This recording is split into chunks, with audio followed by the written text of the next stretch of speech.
যদি আমার বান্দা যদি একটি পুণ্য কাজের নেক কাজ করার নিয়ত করে, কাজটা করে নাই, শুধু নিয়তের জন্য একটা নেকি লিখে দিবা। নেকির কাজটি যখন সম্পাদন করবে তখন একের উপরে 10টা গ্রেস মার্ক লাগাইয়া দিবা। সুবহানাল্লাহ। আমি এইভাবে করে আমার বান্দাদেরকে মাফ করে দেব। সুবহানাল্লাহ। শয়তান মানুষকে ওয়াসওয়াসা দেয়, আর আল্লাহ যা বানায় তার উল্টা বানায়। আল্লাহ বানাইলো যাকাত, শয়তান বানাইলো কি? কন্তবুদ্ধি করে সুদ। আর যাকাতে পার্থক্য কি? সুদ হচ্ছে গরিবদের কাছ থেকে নাও, ধনীদের দাও। আর যাকাত হচ্ছে ধনীদের কাছ থেকে নাও, সব গরিবদেরকে বন্টন করে দাও। সুবহানাল্লাহ। এর নাম যাকাত। আর এই কাজটি করার দায়িত্ব আল্লাহ দিলেন সরকারকে। সূরা হজ আল্লাহ রাব্বুল আলামিন বলেন, আল্লাযীনা ইম্মাক্কান্নাহুম ফিল আরদ আকামুস সালাত ওয়া আতাউজ যাকাত ওয়া আমারু বিল মা'রুফি ওয়া নাহাউ আনিল মুনকার ওয়া লিল্লাহি আকিবাতুল উমুর। আমি যদি মুমিন বান্দারে ক্ষমতা দেই, তারা 4 দফা কাজ করবে। কয় দফা বলেন? 1 নম্বরে মুমিনেরা ক্ষমতায় গিয়ে নামাজ প্রতিষ্ঠা করবে। 1 নম্বর কাজ নামাজ প্রতিষ্ঠা করবে। ক্ষমতায় গিয়ে তারা অর্ডার করবে, বেলা 1টার সময় সমস্ত কোর্ট কাছারি, আদালত, শিক্ষা প্রতিষ্ঠান, কল কারখানা সব বন্ধ হবে আধা ঘন্টার জন্য। জোহরের নামাজ আর দুপুরের খানার বিরতি। নামাজ শেষ, আবার কাজ করতে আসো। নামাজ বাধ্যতামূলক। নামাজ যদি বাধ্যতামূলক হয় তাহলে তার সুফল কি? তার সুফল হলো, এসপি যদি বাধ্যতামূলক ভাবে নামাজ হয়, আর এসপি যদি মসজিদের ইমামতি করে দারোগাদের নিয়ে, অফিসারদের নিয়ে, দারোগা যদি, ওসি যদি থানায় পুলিশদের নিয়ে তার ইমামতিতে নামাজ হয়, এমপি যদি তার এলাকার অফিসার দিয়ে নিয়ে ইমামতি করে নামাজে, মন্ত্রী যদি তার এলাকার লোক নিয়ে, অফিসারদের নিয়ে সচিবালয় ইমামতি করে, এই মন্ত্রী, এই এমপি, এই ওসি, এই এসপি এদেরকে পিটাইয়া ঘুষ খাওয়ান যাবে? যাবে না। যে বিশ্ববিদ্যালয়ের ভাইস চ্যান্সেলর নামাজ বাধ্যতামূলক হওয়ার কারণে মসজিদের ইমামতি করবেন, শিক্ষক, শিক্ষয়িত্রী, ছাত্র, ছাত্রী 5 ওয়াক্ত নামাজ যে বিশ্ববিদ্যালয় জামাতে আদায় করবে, ওরা কি মাস্তান, গুন্ডা, সাদাবাজ হবে? হতে পারে না। এই জন্য সরকারের প্রথম দায়িত্ব হবে, কে বলতেছেন? কার কথা শোনাইতেছি? প্রথম দায়িত্ব হচ্ছে নামাজ প্রতিষ্ঠা করো। 2 নম্বরে যাকাত আদায় করো। 2 নম্বরে কি? যাকাত আদায় করো। এই যাকাত গভর্নমেন্ট আদায় করবে। আল্লাহর কায়দাটা কি দেখেন, এর মধ্যে সিগনিফিকেন্স কি? গভর্নমেন্ট আদায় করবে কেন? আমরা দিলে হবে না কেন? আমরা দিলেও হবে যদি ইসলামী সরকার না থাকে। ইসলামী সরকার হলে, অর্থাৎ আল্লাহর বিধান কায়েম হলে যাকাত কালেকশন করবে গভর্নমেন্ট। এখানে একটা সাইকোলজিক্যাল ব্যাপার আছে।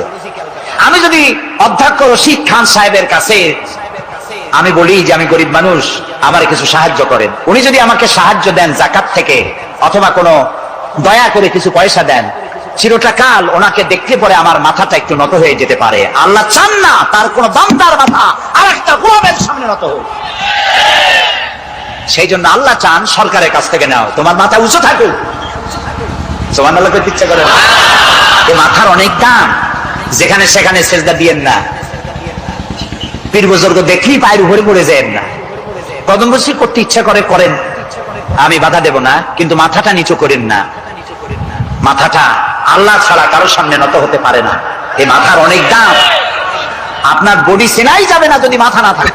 আপনার মা অথবা স্ত্রী ছাড়া মস্তকবিহীন বডি চেনা কঠিন। এটা বডির আইডেন্টিটি। এই জন্য দেখবেন পৃথিবীর সমস্ত প্রাণী খাবারের সময় রুজির উপরে, রিজিকের উপরে মুখ লাগাইয়া খায়। গরু, বাছুর, মুরগি, হাঁস, হাতি, বাঘ, ভল্লুক, ময়না, টিয়া সব খাবারের উপরে মুখ লাগাইয়া খায়। কেবলমাত্র মানুষ খাবারের সময় খাবারটা না খাইয়া মাথা উঁচু থাকে, এখানে দেয়। আল্লাহ চান রিজিকের সামনে আমার বান্দার মাথা নত হবে না। মাথা নত হবে তো রাজ্জাকের সামনে নত হবে, রিজিকের সামনে নয়। সুতরাং গভর্নমেন্টের কাছ থেকে নাও, তাহলে তোমার মর্যাদা ঠিক থাকবে, কোনো ব্যক্তির কাছ থেকে নয়।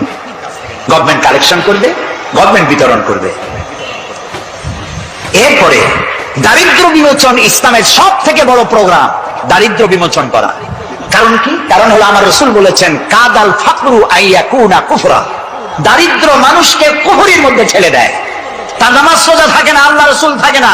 দরিদ্রের ধর্ম একখানা রুটি, সে তখন পূর্ণিমার চাঁদকে রুটির মতো দেখে। আছেন একটা কবিতা এরকম, পূর্ণিমার চাঁদ যেন ঝলসানো রুটি, তখন তার ধর্ম হয়ে যায় এটা। এই জন্য রসুল্লাহ বলেছেন কাদাল ফাকরু আইয়া কুনা কুফরা। রসুল্লাহর একটা ব্যাংক ছিল, সেই ব্যাংকের নাম ছিল বাইতুল মাল। এই বাইতুল মাল ব্যাংক যেদিন তিনি এর ইনোগ্রাল সেশন, উদ্বোধনী দিন, আমাদের ব্যাংকগুলি উদ্বোধন করার সময় কত সামিয়ানা, গেট, তোরণ ইত্যাদি করা হয়। রসুল্লাহর ব্যাংক উদ্বোধন করা হলো মসজিদে নববীর ভিতরে, খেজুর গাছের খুঁটি আর খেজুর গাছ, উটের পশম, খেজুর গাছের পাতার মাটি, এই দিয়া ছাদ। উপরে যদি বৃষ্টি হয় আধা ঘন্টা, নিচে বৃষ্টি পড়ে 1.5 ঘন্টা, পাতার ট্যাপট্যাপানি। এরকম একটা মসজিদের ভেতরে বসে রসুল্লাহ ব্যাংক উদ্বোধন করলেন আর বললেন, বুখারীর হাদিস, মান তারাকা দায়নান আও দিয়ান ফালাইয়া।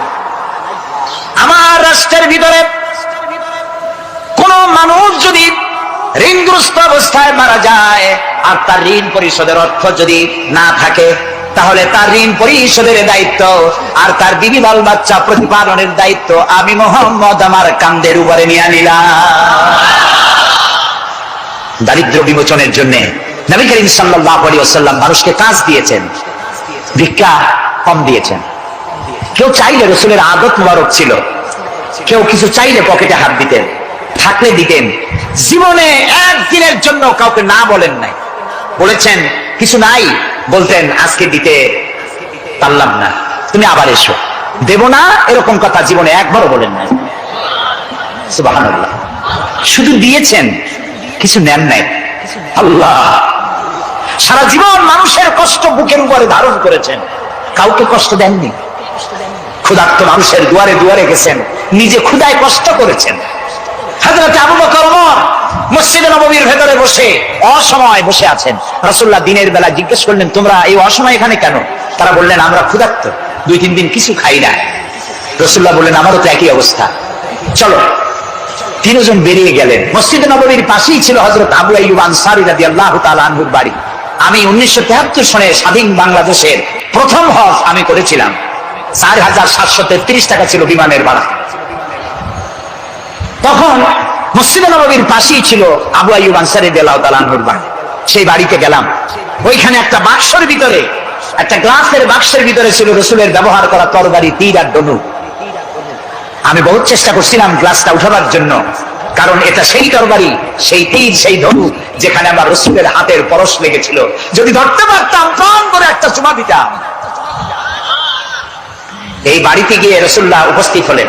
আবু আইয়ুব আনসারী 3 জন মেহমান, এর থেকে শ্রেষ্ঠ মেহমান আছে? স্ত্রীকে বললেন, তাড়াতাড়ি একটা ছাগল জবাই করো, রুটি বানাও। তিনি চলে গেলেন বাগানে, বাগান থেকে কিছু খোরমা আনলেন। হাদিস শোনাচ্ছি, গল্প নয়।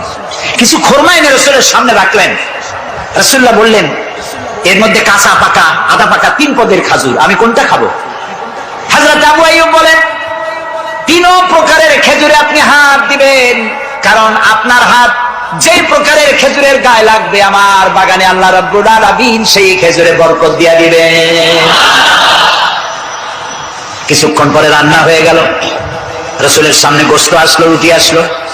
আল্লাহর নবী খাবারের শুরুতে 2-1টা রুটি আর 2-3-4 গোশতের টুকরা রুটি দিয়া পেঁচায়া হযরতে আবু আইয়ুব আনসারীর হাতে দিয়া দিলেন। বললেন, আবু আইয়ুব, এই রুটি আর গোশত টুকরা নিয়ে যাও, আমার কলিজার টুকরা মা ফাতেমা গত 3 দিন হলো কিছু খায় নাই। দুনিয়ার মানুষের খাবার পৌঁছায়ছেন, নিজে না খেয়ে থেকেছেন। হযরত আয়েশা বলেছেন, 1 দিন 2 দিন না, মাসের পর মাস রাসূলুল্লাহর স্ত্রীদের ঘরে চুলায় আগুন জ্বলে নাই। হযরত ওমর রাদিয়াল্লাহু তাআলা আনহু রাসূলুল্লাহর ঘরে প্রবেশ করেছেন। এখনো ঘরটা আছে, মসজিদে নববীর কোনায় ছোট্ট ঘরটা, বিশ্বনবীর ঘর। তিনি ঘরের মধ্যে প্রবেশ করে দেখেন রাসূলুল্লাহ শুয়ে আছেন। তারপরে হযরত আবু বকর সালাম করলেন, রাসূলুল্লাহ উঠে বসলেন। হযরতে ওমর রাদিয়াল্লাহু তাআলা আনহু বাচ্চা শিশুর মতো ডুকরে কেঁদে উঠলেন। নবীজি জিজ্ঞেস করলেন, ওমর কাঁদো কেন? হযরত ওমর বলছেন, ইয়া রাসূলুল্লাহ, আমি বিশ্বনবীর ঘর দেখতেছি, ছোট্ট একটি ঘর, এক কোনায় পানি শূন্য সরাহি কাত হয়ে পড়ে আছে, এক পাশে একটা গ্লাস, আর আপনি যে বিছানায় শোয়া, চাদর নাই, বালিশ নাই, দড়ি দিয়া বুড়ানো খাটিয়ার উপরে শুয়েছিলেন, হাতের তলায়, মাথার তলায় হাত দিয়ে আপনার জান্নাতি শরীর মোবারকের পিঠের উপরে দড়ি দাগ আমি সহ্য করতে পারছি না, ইয়া রাসূলুল্লাহ। কাফেরেরা পৃথিবীতে এত শান্তি করলো, আর আল্লাহ রাসূলের গায়ে দড়ির দাগ। আপনি আমাকে অনুমতি দেন, আমি একটা তোষক আপনাকে বানায় এনে দেই।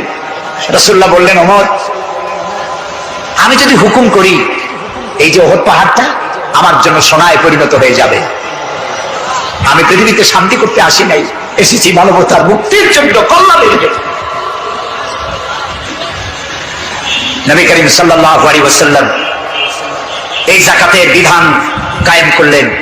মানুষের দুয়ারে দুয়ারে খাবার পৌঁছে গেল, বিরুদ্ধরা ভাতা পেল, বয়স্করা ভাতা পেল, বেকারেরা তাদের কাজের সংস্থান পেয়ে গেল।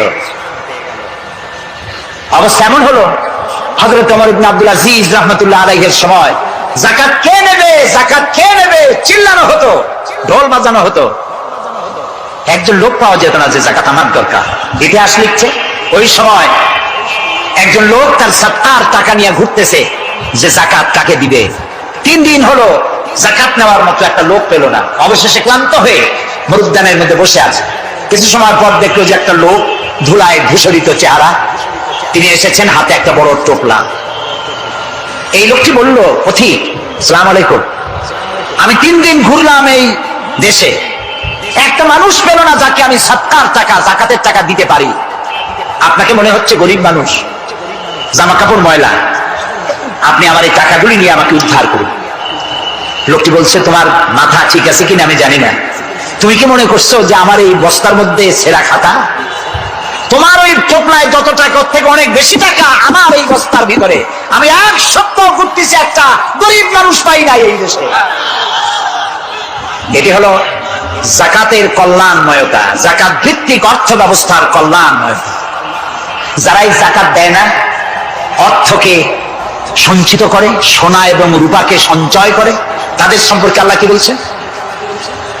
والذين يكنزون الذهب والفضة ولا ينفقونها في سبيل الله فبشرهم بعذاب أليم। যারা নাকি রৌপ্য এবং স্বর্ণ সঞ্চয় করে, আমার রাস্তায় খরচ করে না, মানে গরিবদের দেয় না, সঞ্চিত করে রাখে, তাদের জন্য কঠিন পীড়াদায়ক শাস্তির সুসংবাদ দাও। প্রশ্ন উঠতে পারে, শাস্তির কি সুসংবাদ হয়? শাস্তির কি হয়?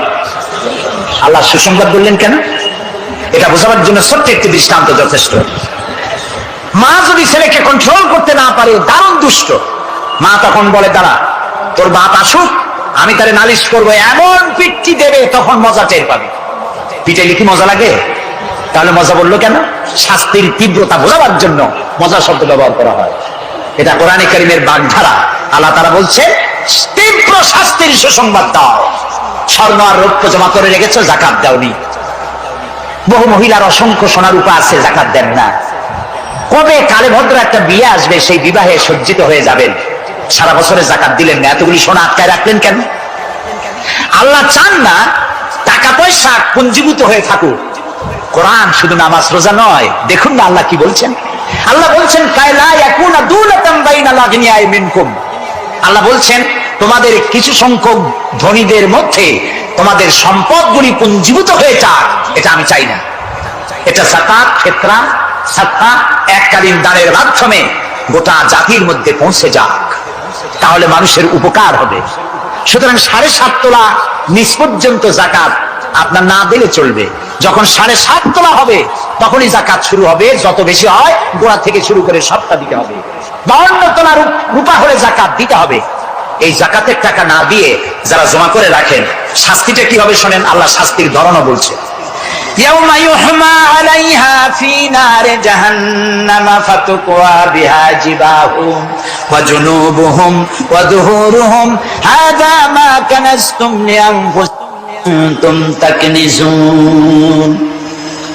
এমন একদিন আসবে যখন এই স্বর্ণ আর রৌপ্যকে জাহান্নামের আগুন দিয়ে জ্বালায়া সিল বানানো হবে, আর এই সিলগুলি তোমার কপালে, তোমার পার্শ্ব দেশে, তোমার পৃষ্ঠ দেশে সিল মারা হবে জাহান্নামের আগুন দিয়ে, আর বলা হবে, হাযা মা কানাসতুম লিআনফুসিকুম, এই হলো তোমার সেই সব সঞ্চিত সম্পদ যা তুমি সঞ্চয় করে রেখেছিল, আল্লাহর রাস্তায় খরচ করো নাই। আল্লাহ রাব্বুল আলামিন পরীক্ষার জন্য আমাদেরকে এই ময়দানে ছেড়ে দিয়েছেন। প্রশ্ন কি হবে? আল্লাহ সব বলে দিয়েছেন। প্রশ্ন কি হবে? তোমার যৌবন, এ ব্যাপারে প্রশ্ন করা হবে। কোন পথে ইনকাম করেছো প্রশ্ন করা হবে, কোন পথে খরচ করেছো প্রশ্ন করা হবে।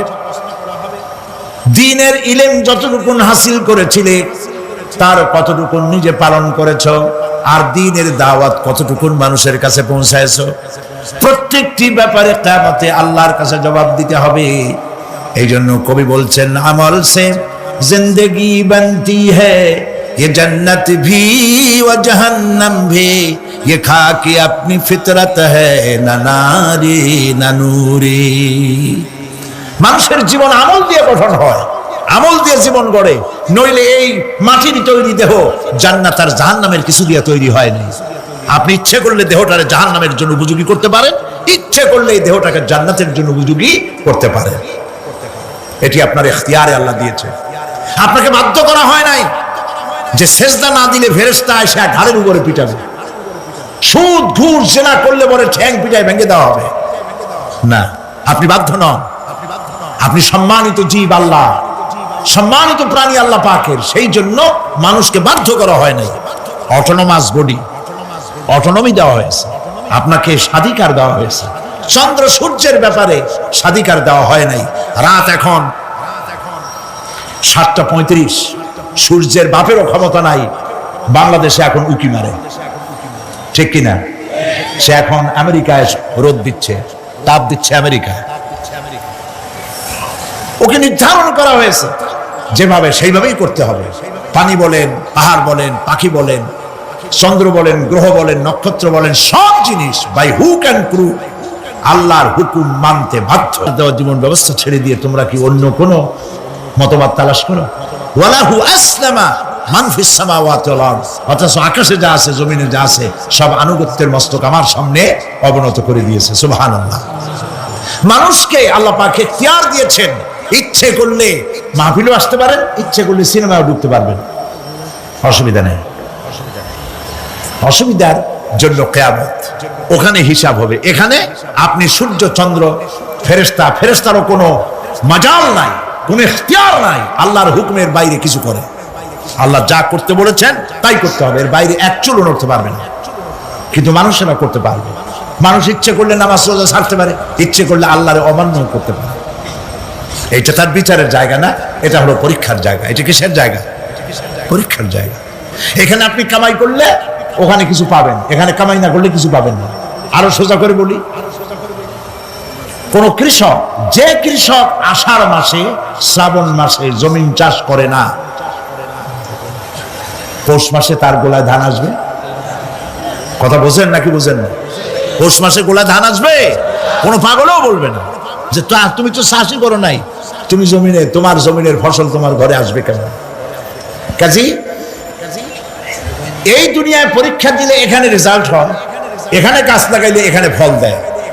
কিন্তু মানুষের জন্য আল্লাহ পাক যে আমল তৈরি করেছেন, পরীক্ষা নেবেন, সেই পরীক্ষার রেজাল্ট এখানে হবে না। পরীক্ষার রেজাল্ট আউট হবে কোথায়? আখিরাতে। বলেন সবাই, কোথায় হবে পরীক্ষার রেজাল্ট আউট হবে? কোথায়? আখিরাতে। এখানে আপনি যা কামাই করবেন এখানে রিটার্ন দেওয়া হবে না। এখানে যা কামাই করবেন সমস্ত কামাই 700 গুণ বর্ধিত আকারে কিয়ামতে আল্লাহ আপনার হাতে ধরাই দিবেন। আল্লাহর ওয়াদা কখনো মিথ্যা হয়? মিথ্যা হয় রাজনৈতিক দলের নেতারা, এই জাতীয় লোকেরা যারা মঞ্চে আসে আর বলে যে এবার আমাদের ভোট দেন, আমরা ক্ষমতায় যাইতে পারলে আপনারা না খাইয়া কেউ মরবেন না। কিন্তু কি খাইয়া মরবে তাও কয় না। সেদিন শুনলাম এই যে নির্বাচন এখন একটা চলতেছে, স্লোগান বাপ দাঁড়াইছে, ছেলে তো বলে রহিম ভাই আমার ভাই, তোমার ভাই, বাপের নাম রহিম।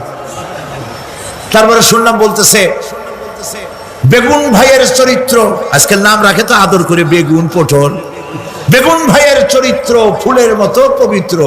আমি আর একজনের পাশের থেকে কইল যে নামাজ পড়ে না, একক তো এমনই ফুলের মতো চরিত্র।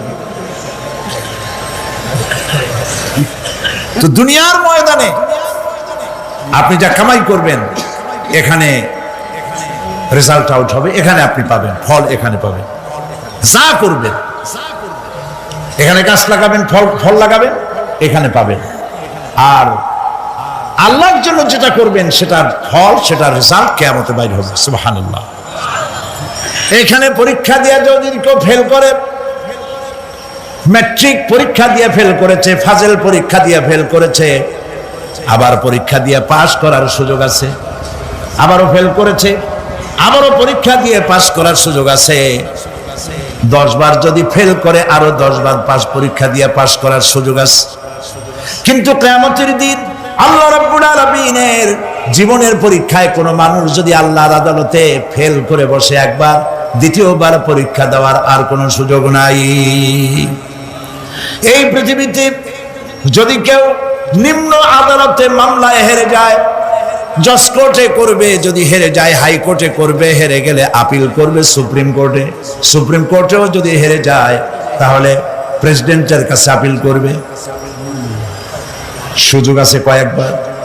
কিন্তু কিয়ামতের দিন জীবনের আদালতে কোন মানুষ যদি একবার ফেল করে বসে, জীবনের মামলায় যদি একবার হেরে যায়, দ্বিতীয়বার আপিল করার আর কোনো জায়গা নাই। সে আখিরাতে রেজাল্ট আউট হবে। আমরা সব মরে যাব, আমরা সব কি হব? সব মরে যাব। আল্লাহ পাক আমাদেরকে উঠাবেন আবার। মানুষকে কবরে রাখার সময় আমরা কি বলি? মিনহা খালাকনাকুম, জানেন না? পড়েন, মিনহা খালাকনাকুম ওয়া ফিহা নুঈদুকুম ওয়া মিনহা নুখরিজুকুম তারাতান উখরা। এই মাটি দিয়ে তোমাকে তৈরি করা হয়েছিল, এই মাটির মধ্যে রেখে গেলাম, এর থেকে আবার তোমাকে উত্থিত করা হবে। কে বলতেছেন এ কথা? আল্লাহ পাক বলছেন, আল্লাহ তাআলা বলছেন। কি নিষ্ঠুর এই পৃথিবী! ভেবে দেখেছেন কি একবারও কি ভেবে দেখেছেন এই পৃথিবী কত নিষ্ঠুর? এই সন্তান সন্ততি সব একটি মোহ, একটি মায়া, একটি মহব্বত, একটি প্রতারণা। যে বইয়ের জন্য হারাম ইনকাম করেছেন, যে সন্তানদের জন্য হারাম ইনকাম করেছেন, জান দিলেন, রক্ত দিলেন, জীবন দিলেন, সারা রাত কষ্ট করেছেন, দৌড়দৌড়ি করেছেন, যখন মরে গেলেন, যে বাচ্চাটা আপনি করে না নিলে কলিজা ঠান্ডা হয় না, সেই বাচ্চা বলবে, মাকে বলবে, মা বাপের লাশ যে রুমে আছে আমার সেখানে নিও না, আমার ভয় করে। ঠিক কিনা? স্ত্রীও আরো 2-1 লোক না হলে লাশের ঘরে থাকতে পারবে না, তারও ভয় করবে। থাকলে বড় জোর মা থাকতে পারে, বাপ থাকতে পারে। যাকে বিবাহ করার পর অনেক সন্তান আছে, মা বাপকে চোখে দেখতে পারে না, বড় কথা মতো মায়ের সাথে কথা বলা বন্ধ করে দেয়। হয়তো কুমিল্লা এরকম নাও থাকতে পারে। বউ তো নালিশ করছে, মার সাথে কথা কয় না, আবার বলে এই বুড়িটা মরে না কেন? নাউজুবিল্লাহ, নাউজুবিল্লাহ। বুড়িটারে মরার কথা বলতেছো তুমি। তোমার ছোট্টবেলায় যখন তোমার টাইফয়েড হয়েছিল, অসুখ করেছিল, গরিব বাবা, বাড়িতে ল্যাপ নাই, খাতা নাই, তোষক নাই, সেই জায়গায় মা তার কাপড় বিছায় দিয়া, বুকের উপরে নিজের শরীরের উষ্ণতা দিয়া বাঁচায় রাখার চেষ্টা করেছে, নিজে না খেয়ে খাওয়াইছে, অসুখ সারে না। মা ওই মুমূর্ষু বাচ্চার সেরানে তার মাথার কাছে বসে তাহাজ্জুদের নামাজ পড়ে কোরআন শরীফ তেলাওয়াত করে, চোখ দিয়া পানি পড়ে, আর বলতে থাকে, রব্বুল আলামিন আমার জীবনটারে দিয়া আমার কলিজার টুকরা সন্তানটারে বাঁচাইয়া দাও। যেই মা নিজের জীবন দিয়া সন্তান বাঁচাইতে চাইলো, সেই সন্তান আজকে বউ পাইয়া মাকে ভুলে যায়, মায়ের সাথে খারাপ ব্যবহার করে। আল্লাহ রাব্বুল আলামিন বলেছেন, মা বাবার সঙ্গে খারাপ ব্যবহার করো না, ভালোবাসায় কথা বলো। ওয়াকুল লাহুমা কাওলান কারীমা, সম্মান সূচক কথা বলো। মা বাবার জন্য দোয়া করো আমার কাছে। কে বলতেছেন? আল্লাহ তাআলা বলছেন, দোয়া করো আমার কাছে এই ভাষায়, রব্বিরহামহুমা কামা রাব্বায়ানি সাগীরা। পড়েন সবাই, রব্বিরহামহুমা কামা রাব্বায়ানি সাগীরা। আয় আমার রব, আমার মা বাপ যেমন ছোটবেলায় আমাকে অত্যন্ত যত্ন করে লালন পালন করেছে, আল্লাহ তাআলা তুমি দয়া করে আমার মা বাপকে তোমার রহমতের করে লালন পালন করো। সুবহানাল্লাহ। প্রত্যেক নামাজের পর সকলে এই দোয়া পড়বেন, মনে থাকবে? মনে থাকবে? প্রিয় ভাই সব, সেই কিয়ামতের মাঠে আমাদেরকে উঠতে হবে, আল্লাহর দরবারে উঠতে হবে। সেই সময় আমাদেরকে কেউ উপকার করবে না। يوم لا ينفع مال ولا بنون, সম্পদ আর সন্তান সন্ততি কোনো কাজে লাগবে না। মা তার সন্তানকে চিনবে না, সন্তান তার মাকে চিনবে না, বাপ তার সন্তানকে চিনবে না, কেউ কাউকে পরিচয় দিবে না। কি মারাত্মক অবস্থা! মানুষ চরম অসহায় হয়ে যাবে। চতুর্দিকে ফেরেশতার আনাগোনা, সূর্য মাত্র 1 হাত উপরে, প্রচন্ড তাপ নিয়ে সূর্য অবস্থান নেবে, মাথার চামড়ি ফেটে গিয়ে গুনাহগারের মাথার মগজ গলে গলে পড়তে থাকবে। পিপাসার যন্ত্রণা জিহ্বাটা ঝুলে কুকুরের মতো করে নাভিস্থল পর্যন্ত ঝুলে পড়বে। কেউ উপকার করবে না, কেউ জিগাবেও না। অনেক লোক আছে পীরের কাছে মুরিদ হয় আর মনে করে পীর সাহেব তারে কিয়ামতে সুপারিশ করবে। অসম্ভব। আয়াতুল কুরসির মধ্যে আমরা পড়ি, মান যাল্লাযী ইয়াশফাউ ইনদাহু ইল্লা বিইজনিহি। কে আছে এমন, কার হিম্মত আছে আল্লাহ পাকের বিনা অনুমতিতে কথা বলে? সুবহানাল্লাহ বলে। কোথার পীর, কোথার খাজা বাবা হারায় যাবে। ইব্রাহিম আলাইহিস সালামের মতো পয়গম্বর কি মনে করে? আল্লাহর খলিল। ইব্রাহিম আলাইহিস সালাম আল্লাহর কি? আল্লাহর খলিল। আল্লাহর খলিল কিয়ামতের দিন বলবেন, আল্লাহ পাক, আয় আল্লাহ তাআলা, আমার বাপের কাছে আমার একটা ওয়াদা ছিল, আমি সুপারিশ করব তার জন্য, তুমি দয়া করে আমার বাপকে জাহান্নাম থেকে ক্ষমা করো, আমি তার জন্য সুপারিশ করতেছি। আল্লাহ তাআলা বলবেন, ইব্রাহিম, তোমার সুপারিশ মঞ্জুর হলো না। কথা বুঝতেছেন না? বুঝতেছেন না? ইব্রাহিম আলাইহিস সালাম যদি বাপের জন্য সুপারিশ করতে না পারে, ইব্রাহিম আলাইহিস সালাম তিনি যদি তার বাপের জন্য সুপারিশ করে যদি ব্যর্থ হন, আপনার পিসাব কোন কামে লাগবে চিন্তা করেন। নবী করিম সাল্লাল্লাহু আলাইহি ওয়াসাল্লামকে প্রশ্ন করা হয়েছে, হে রাসূল, আপনার আব্বা আম্মার অবস্থা কি হবে? কথা কি শোনেন নাকি? আপনার আব্বা আম্মার অবস্থা কি হবে? নবী করিম সাল্লাল্লাহু আলাইহি ওয়াসাল্লাম বলেছেন, আমি আমার আব্বা আম্মার কোন উপকারে আসব না। ইন্না লিল্লাহি ওয়া ইন্না ইলাইহি রাজিউন। তাহলে কোন সাহসে মনে করতেছেন কোন পীর কোন একটা বিদেশ থেকে, দেশের থেকে একটা নাজিল হলো আর ওইটার পিছনে পিছনে দৌড়াবেন, সে আপনারা নাজাত দেবে, তার পায়ে চুমা খাবেন? এই পায়ে হাত দিয়ে কদম বুঝি করা বাদ দেন।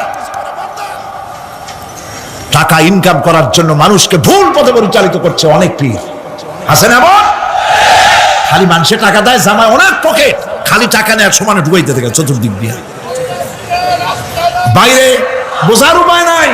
কিন্তু অনেক পীর আছে এমন, ঢাকা শহরে বড় বড় মার্কেটের মালিক, আমি জানি, বড় বড় মার্কেটের মালিক, বিরাট ব্যবসায়ী, জামা পরিষ্কার করে না 2 মাসেও, মানুষকে দেখাবার জন্য গামছাটা নাকের কাছে ধরে ফত ফত করে আওয়াজ করে, মনে হয় যেন কাঁদতেছে। আর্টিফিশিয়াল তাসান্নুর, হাবিজাবি জিকির শিখায়। লা ইলাহা কতক্ষণ, ইল্লাল্লাহ কতক্ষণ, আল্লাহ আল্লাহ কতক্ষণ, কোথায় পাইছো? ইল্লাল্লাহ ইল্লাল্লাহ কিসের জিকির? ইল্লাল্লাহ মানে কি? আল্লাহ ছাড়া, আল্লাহ ছাড়া, আল্লাহ ছাড়া, আল্লাহ ছাড়া কি? কাজী রাসূলুল্লাহ যা করেন এগুলি বেদাত। এই সব পীরের পাশে যাবেন না, মনে থাকবে।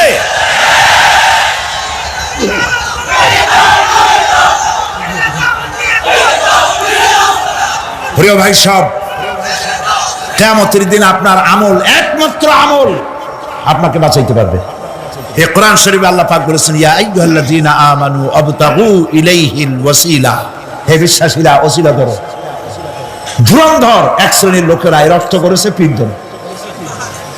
দুনিয়ার কোন তাফসীর, যত মুফাসসির পৃথিবীতে জন্মগ্রহণ করেছেন, কোন মুফাসসির এটা বলেন নাই আবতাগু ইলাইহিল ওসিলার মানে হলো পীর ধরো।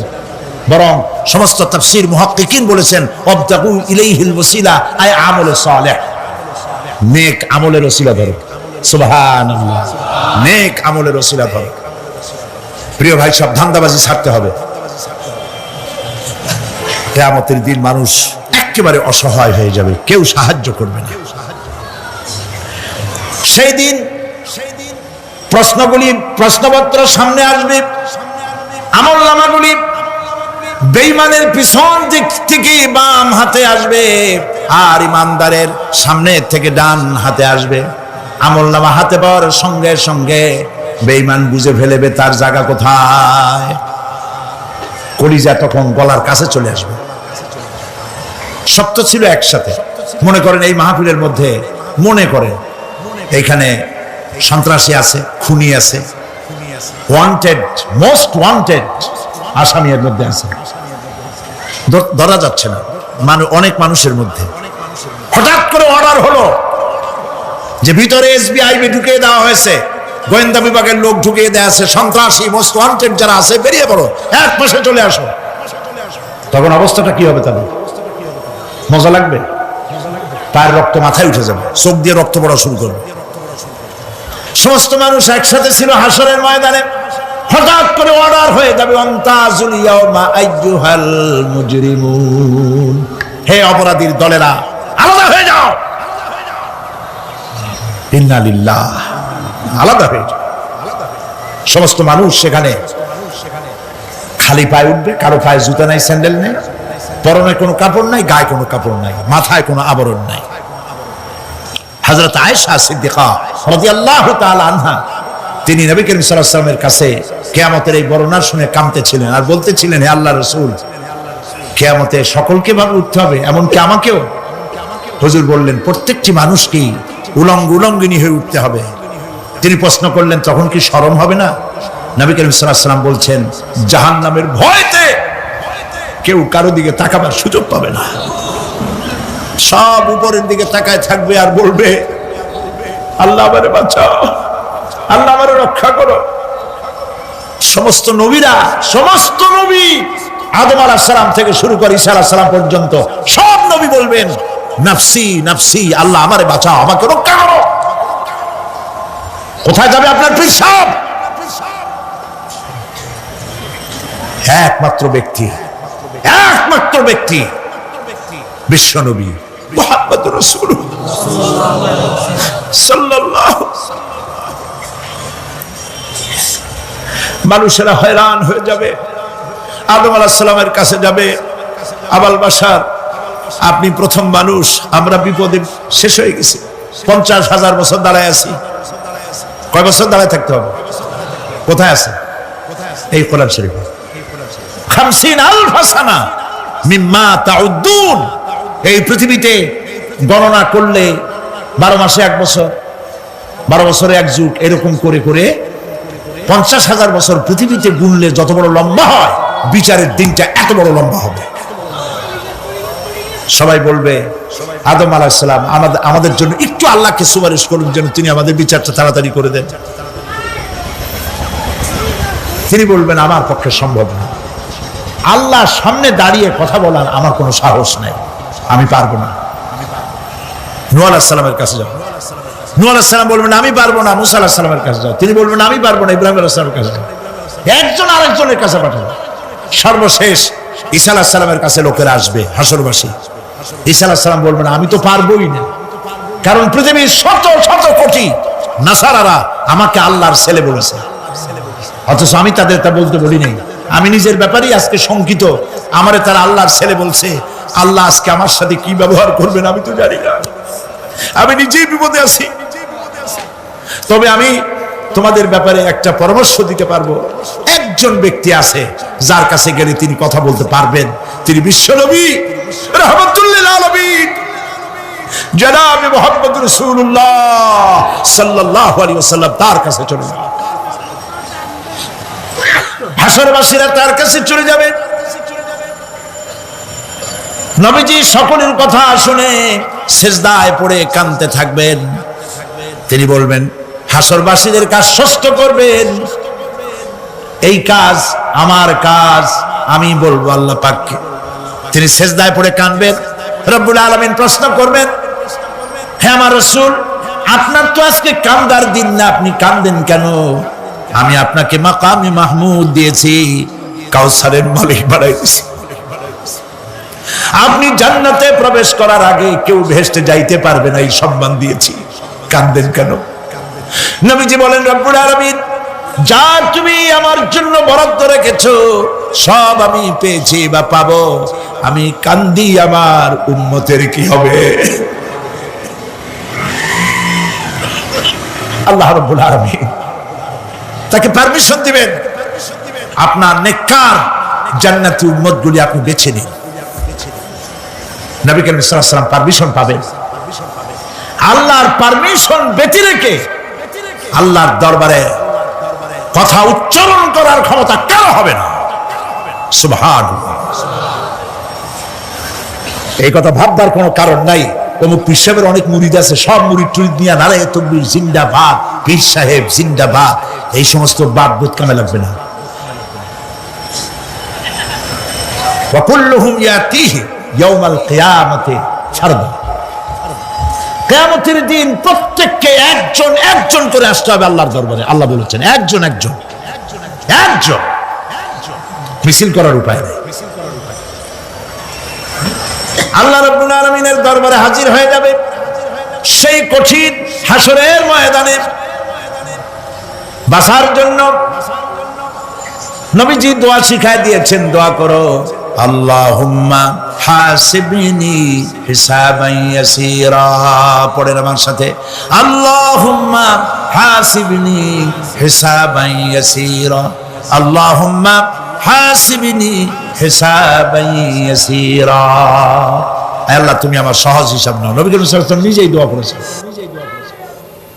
চিন্তা করেন, আল্লাহ পাক নিজে, আল্লাহ তাআলা তিনি নিজে প্রশ্ন করবেন এবং পাপগুলি দেখাই দেবেন, এই সব পাপ করছো।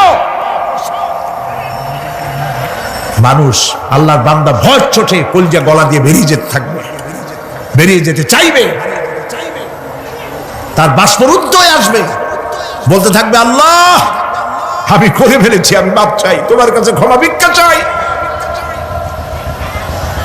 আল্লাহ রাব্বুল আলামিন বান্দার কাকুতি বিরতির দিকে লক্ষ্য করে বলবেন, বান্দারে আমি তোকে ক্ষমা করে দিলাম। এটাই হলো হিসাব ইয়াসির, সহজ হিসাব। এই সহজ হিসাব কার কিসমতে আছে কার কিসমতে নাই আমরা কেউ জানি না। এই দুনিয়াটাকে আল্লাহ পাক বানাইছিলেন পরীক্ষা নেওয়ার জন্য। কি জন্যে? পরীক্ষা নেওয়ার জন্য। পরীক্ষায় যার যে বয়স এখন আছে, এখানে আমার যা বয়স, আপনার যা বয়স, এই বয়সে যা যা করছি এখন হিসাব করেন। ছোটবেলায় কই মাছের কাঁটা গলার মধ্যে ঢুকছিল, তখন ক্লাস 2-তে পড়ি। এরকমের একটা ঘটনা মনে আছে কিনা? মনে নাই? অন্যের বাড়ি আম পাড়তে গিয়া বাড়িওয়ালার সামনে পড়ছিলেন, 2টা থাপ্পড় দিছিল। এসব কথা মনে আছে না? আছে কিনা? এই ছোট্ট ছোট্ট কথাগুলি, কোন পুকুর পরে আসার খাইছিলাম, কেটা মারছিল, সেই ছোট্টবেলা থেকে এই পর্যন্ত এই ছোট্ট কথাগুলি যদি মনে থাকে, তাহলে বড় বড় পাপ কি কি করছেন তা মনে নাই। তাহলে নিজের হিসাব নিজে করো। কিয়ামতে আল্লাহ পাক আমলনামা হাতে দিবেন, বলবেন পড়ো, ইকরা কিতাবাক, পড়ো তোমার আমলনামা। তুমি তোমার হিসাবের জন্য আজকে তুমি নিজেই যথেষ্ট। পড়ে দেখো কি করছো। ইন্না লিল্লাহি ওয়া ইন্না ইলাইহি রাজিউন। আমরা বলি আমিন। ঘুমের জন্য মানুষ ঘুমাইতে না পারলে পাগল হয়ে যায়। কি বিরাট নিয়ামত এই ঘুম আল্লাহ পাক মানুষকে দিয়েছে। আমার বন্ধুগণ, এভাবে করে আল্লাহ রাব্বুল আলামিন মানুষের একঘেয়েমি দূর করার জন্য সকাল করেছেন, দুপুর করেছেন, বিকেল করেছেন, সন্ধ্যা করেছেন, রাত করেছেন, ঘুমাবার ব্যবস্থা করেছেন, কামাই রুজির ব্যবস্থা করে দিয়েছেন, রুজি রোজগার করার ব্যবস্থা করেছেন। সবকিছু তিনি রহমান বলে, তিনি দয়াবান বলে মানুষের সব প্রয়োজন আল্লাহ পাক মিটিয়ে দিয়েছেন। আল্লাহ সুবহানাহু ওয়া তাআলা তিনি বলছেন, আমার রহমতেই পৃথিবীর মাটি থেকে তোমাদের ফসল উৎপাদিত হয়। তোমরা দেখো, আফারাআইতুম মা তাহরুসুন আনতুম তাজরাউনাহু আম নাহনু যারিউন। জমিন থেকে ফসল কে উদ্গত করে, উদ্ভিদকে কে গজায়? তুমি গজাও না, আমি গজাই। আল্লাহ পাক বলেন সমস্ত উদ্ভিদগুলি আমি তোমাদের জন্য গজায় দেই, উঠায় দেই। এরপরে যখন ফসল হয়, ফসল পাকা দেখে মানুষ তখন মোষে তেল মাখে, ফুর্তি করে, আনন্দ করে। এবার ফসল খুব ভালো হয়েছে, ভালো করে গান দেব। মানুষেরাই চিন্তা করে, বেশি ফসল হয়েছে, গান বাজনা, থিয়েটার, গুণাগার বিবির গান, এগুলি ভালো করে শুনতে হবে। গাছে কাঁঠাল, গোপে তেল, জমিনে ফসল, মোষে তেল মেখে আনন্দ করে যে গান বাজনা করবে। আল্লাহ পাক বলেন, দেখো, লাউ নাশাউ জাআলনাহু হুতামান ফাযালতুম তাফাক্কাহুন। যদি আমি ইচ্ছে করি তাহলে তোমার ফসলকে আমি কুটায় পরিণত করে দিতে পারি, তখন তো তুমি নিজের কপালে করাঘাত করবে আর বলবে, আরে মারুম হয়ে গেলাম, বঞ্চিত হয়ে গেলাম। আল্লাহ যদি ইচ্ছে করেন তাহলে ফসলগুলিকে আল্লাহ পাক তুষে পরিণত করে দিতে পারেন না? সিটায় পরিণত করে দিতে পারেন না? অবশ্যই। সেই জন্য আল্লাহ পাক বলছেন, যেগুলি সব আমার ক্ষমতা, আমি আপন নিয়ামতে, আপন বরকতে, রহমান নামের কারণে আমি তোমাদের সব আমি গুছিয়ে দিচ্ছি।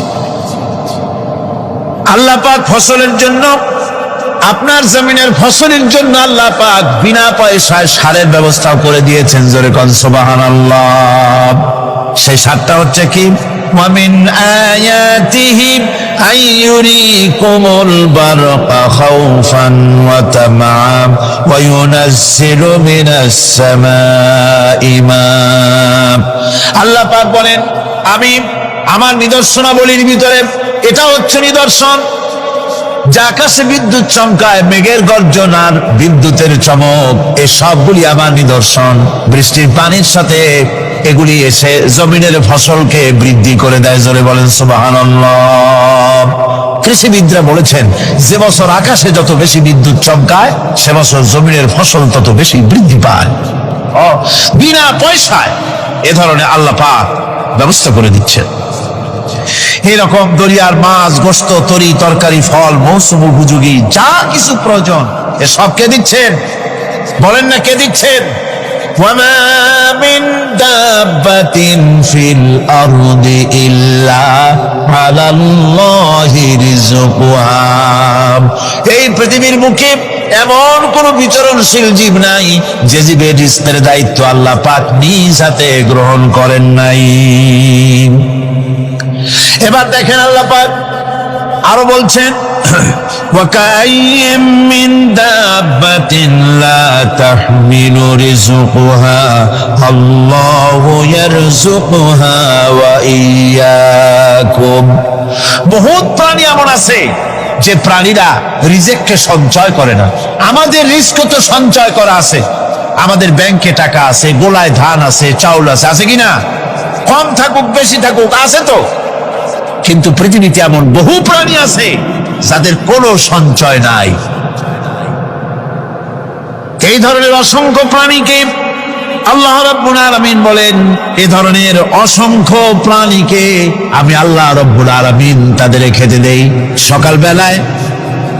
সকালবেলায় খালি পেট নিয়ে সমস্ত প্রাণীগুলি ঘর থেকে বেরিয়ে যায়, পানি থেকে, গর্ত থেকে, জঙ্গল থেকে সব বেরিয়ে গেল ক্ষুধার্ত পেটে। আবার বিকাল বেলা পর্যন্ত সারাদিন তাদের আহার জোগাড় করে তাদের পেট ভরাইয়া সবগুলিকে আপন আপন গৃহের মধ্যে আমি আল্লাহ ফিরায় দেই।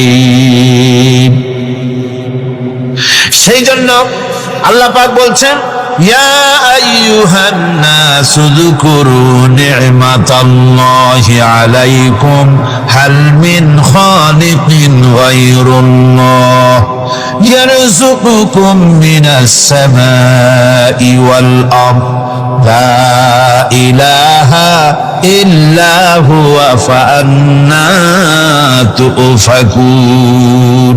হে মানব সকল, স্মরণ করো আল্লাহ পাকের সেই নিয়ামতের কথা, যে নিয়ামত ওই আল্লাহ ছাড়া কে আছে? তোমাকে আকাশ থেকে রিজকের ব্যবস্থা করেন, যিনি তোমাকে খাওয়ার দাওয়ার ব্যবস্থা করেন, তিনি ছাড়া কেউ নাই এই পৃথিবীর বুকে, আকাশ এবং জমিনে। তিনি এক এবং একক, ওয়া ইলাহুকুম ইলাহু ওয়াহিদ লা ইলাহা ইল্লা হুয়ার রাহমানুর রহিম। তিনি হচ্ছেন তোমাদের ইলাহ, তিনি এক, তিনি একক। সুতরাং তিনি হচ্ছেন পরম দাতা এবং বিশেষ নিয়ামত যিনি দেন, পরম দাতা এবং দয়ালু। কোরআনে কারিমে যখনই আমরা বলেছি আলহামদুলিল্লাহি রাব্বিল আলামিন, আল্লাহ পাক খুশি হয়েছে। প্রশ্ন হয়েছে তার কি আরো কোন গুণ আছে?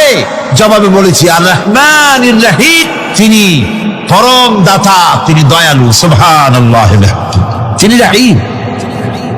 পরকালে কিয়ামতের ভয়াবহ দিনে বান্দার জন্য তিনি রহিম হবেন। দুনিয়ায় পালিত মুক্ত হস্তে সকলকে দিচ্ছেন, আর কিয়ামতের দিন আল্লাহ পাক রহিম হবেন তার বান্দাদের জন্য। কোরআন বলছে তিনি হচ্ছেন রহমত, মানুষের জন্য তিনি রহমত দেন। তার দয়া অফুরন্ত, এত দয়া যে তিনি যদি প্রত্যেক কথায় কথায় আমাদেরকে শাস্তি দিতেন তাহলে আমাদের বাঁচার কোনো পথ ছিল না, ঠিক কিনা গো?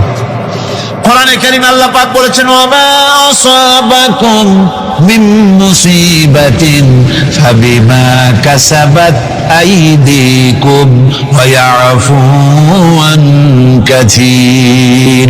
তোমাদের উপরে যত বিপদ আসে সমস্ত বিপদগুলি তোমাদের হাতের কামাই করা, নিজেদের রোজগার করা, তোমাদের নিজের হাতের কামাই করা।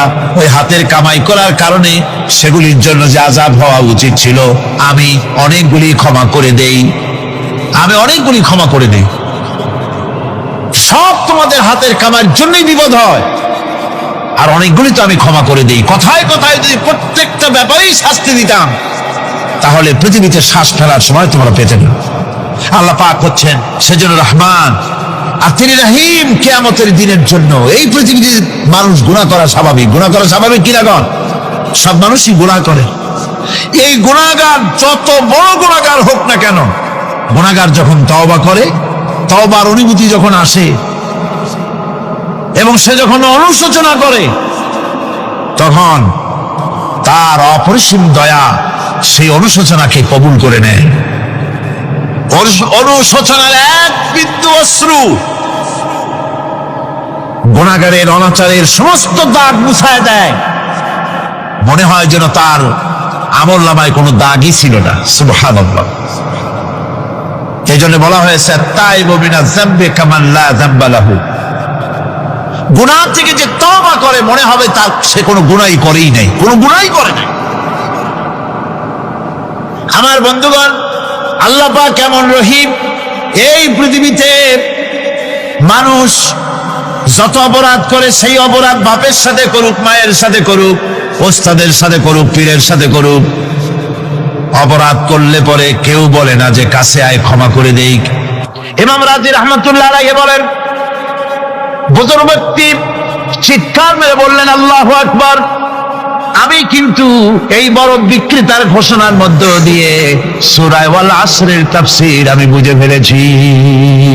তার মানে হলো বড় বিক্রেতা যেভাবে বলতেছে সেই ব্যক্তির উপরে রহম করো যার পুঁজি গলে যায়। আমারও তো একটা পুঁজি আছে, ওই পুঁজির নাম হায়াত। প্রতি মুহূর্তে আমার পুঁজি তো গলে যেতেছে, আমার পুঁজি তো গলে যায়, প্রতি মুহূর্তে কমে যেতেছে। আহারে, এই পুঁজি যে গলে গেল ধরে রাখতে পারলাম না, এই জন্য কিছুই তো করতে পারি নাই। সূরা ওয়াল আসরের ভিতরে মানুষের আয়ুষ্কাল দেওয়া হয়েছে, বরফ গলে যাওয়ার মতো দ্রুত সে আয়ু কমে যাচ্ছে। একে যদি নষ্ট করে ফেলা হয়, ভুল কাজে ব্যয় করা হয়, সেটাই হচ্ছে মানুষের মূল ক্ষতি। মানুষের মূল ক্ষতি ব্যবসায় ক্ষতিগ্রস্ত হয়েছে, না মূল ক্ষতি নয়। স্বাস্থ্য হারাইছে, মূল ক্ষতি নয়। রাজনীতিতে ব্যর্থ হয়েছে, মূল ক্ষতি নয়। জীবনে মন্ত্রিত্ব হারাইছে, মূল ক্ষতি নয়। মূল ক্ষতি প্রতি মুহূর্তে সময় নষ্ট হচ্ছে, এটাই মূল ক্ষতি। ভাইরা, কিয়ামতের দিন জান্নাতীদের কোনো দুঃখ থাকবে না, সকলের দুঃখ থাকবে। জান্নাতীদের কোনো দুঃখ থাকবে নাকি? থাকবে। জান্নাতীদের মনের মধ্যে একটা দুঃখই থাকবে। ভালো করে শুনুন, জান্নাতীদের মনের মধ্যে একটা দুঃখই হবে।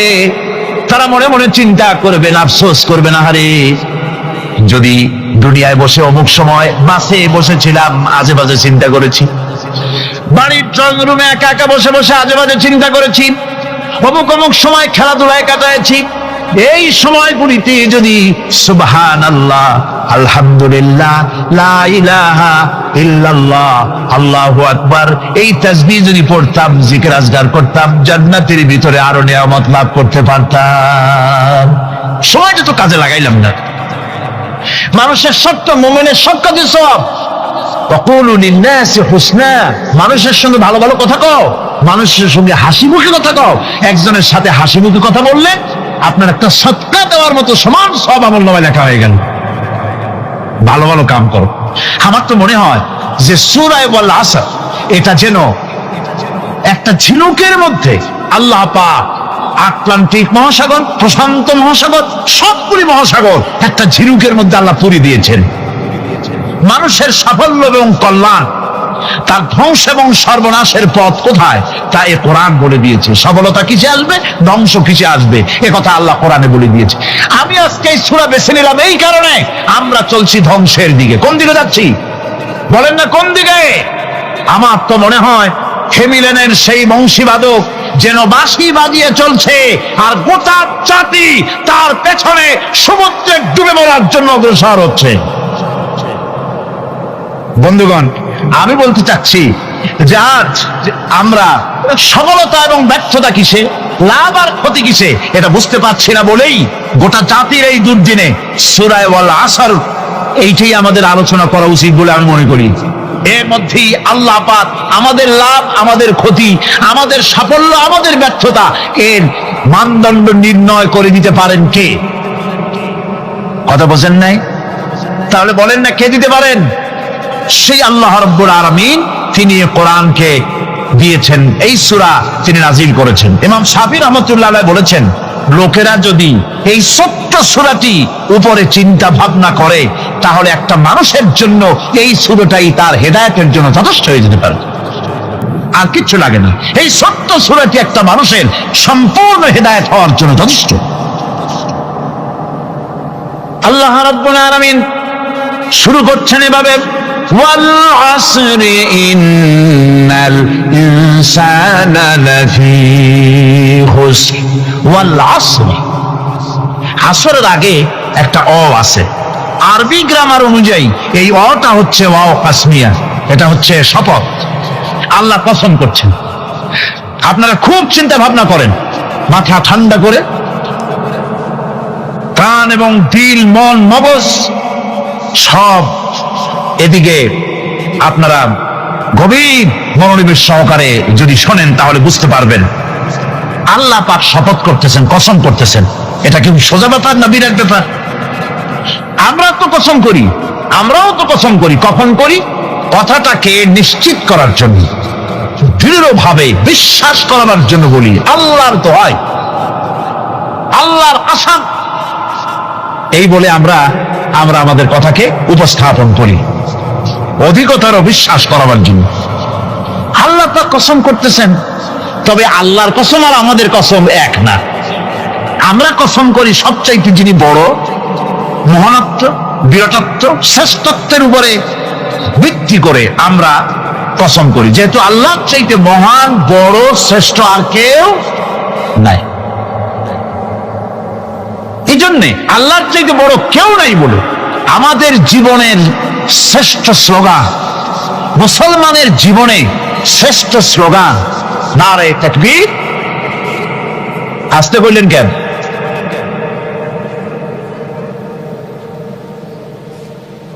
আল্লাহ হচ্ছেন বড়, তার থেকে বড় কেউ নেই।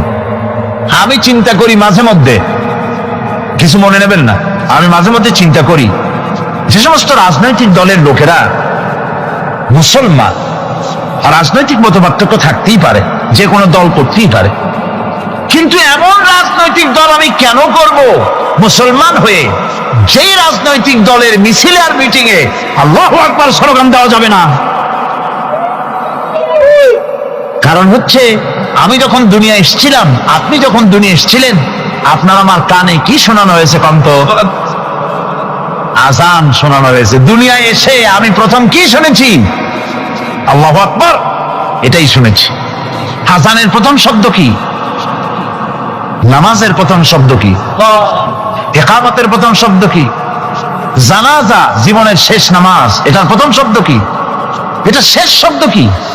তাহলে এর সিগনিফিকেন্সটা কি? এর অর্থটা হচ্ছে আমার জন্ম থেকে মৃত্যু পর্যন্ত জীবনের সকল ক্ষেত্রে আমাকে বলতে হবে, স্বীকার করতে হবে, মানতে হবে, নিতান্ত গোলামের মতো মানতে হবে আল্লাহু আকবার। আল্লাহ চাইতে শ্রেষ্ঠ কেউ। আমরা কসম করি যেহেতু আল্লাহ বড়, তার বিরাটত্বের উপরে নির্ভর করে আমরা কসম করি, কিন্তু আল্লাহর চাইতে বড় তো কেউ নাই। উনি কসম যখন করবেন, উনি করবেন কিসের কসম? আমাদের কসম আর আল্লাহর কসম এক নয়। রব্বুল আলামিন যখন কসম করেন, তিনি তার কাছে বড়, তার চাইতে বড় কেউ নাই, শ্রেষ্ঠ কেউ নাই, মহান কেউ নাই। সেজন্য তিনি যে কসম করেন, যে কথা বলতে চান, ওই কথার সাথে, ওই বিষয়ের সাথে যার সম্পর্ক, যার সাযুজ্য আছে, সম্পৃক্ততা আছে, সিমিলারিটি আছে, তার কসম আল্লাহ পাক করেন। যেহেতু এখানে আল্লাহ রাব্বুল আলামিন মানুষের সফলতা, ব্যর্থতা, মানুষের লাভ আর ক্ষতির কথা বলবেন, সেজন্য আল্লাহ পাক মানুষের জীবনের সাথে, মানুষের সম্পর্ক রয়েছে, তার জীবনের মানুষের সাথে সম্পর্ক রয়েছে, সময়ের মানুষের সঙ্গে সম্পর্ক রয়েছে, ইতিহাসের। তাই রব্বুল আলামিন বলেন, ওয়াল আসরি ইন্নাল ইনসানা লাফি খুসর।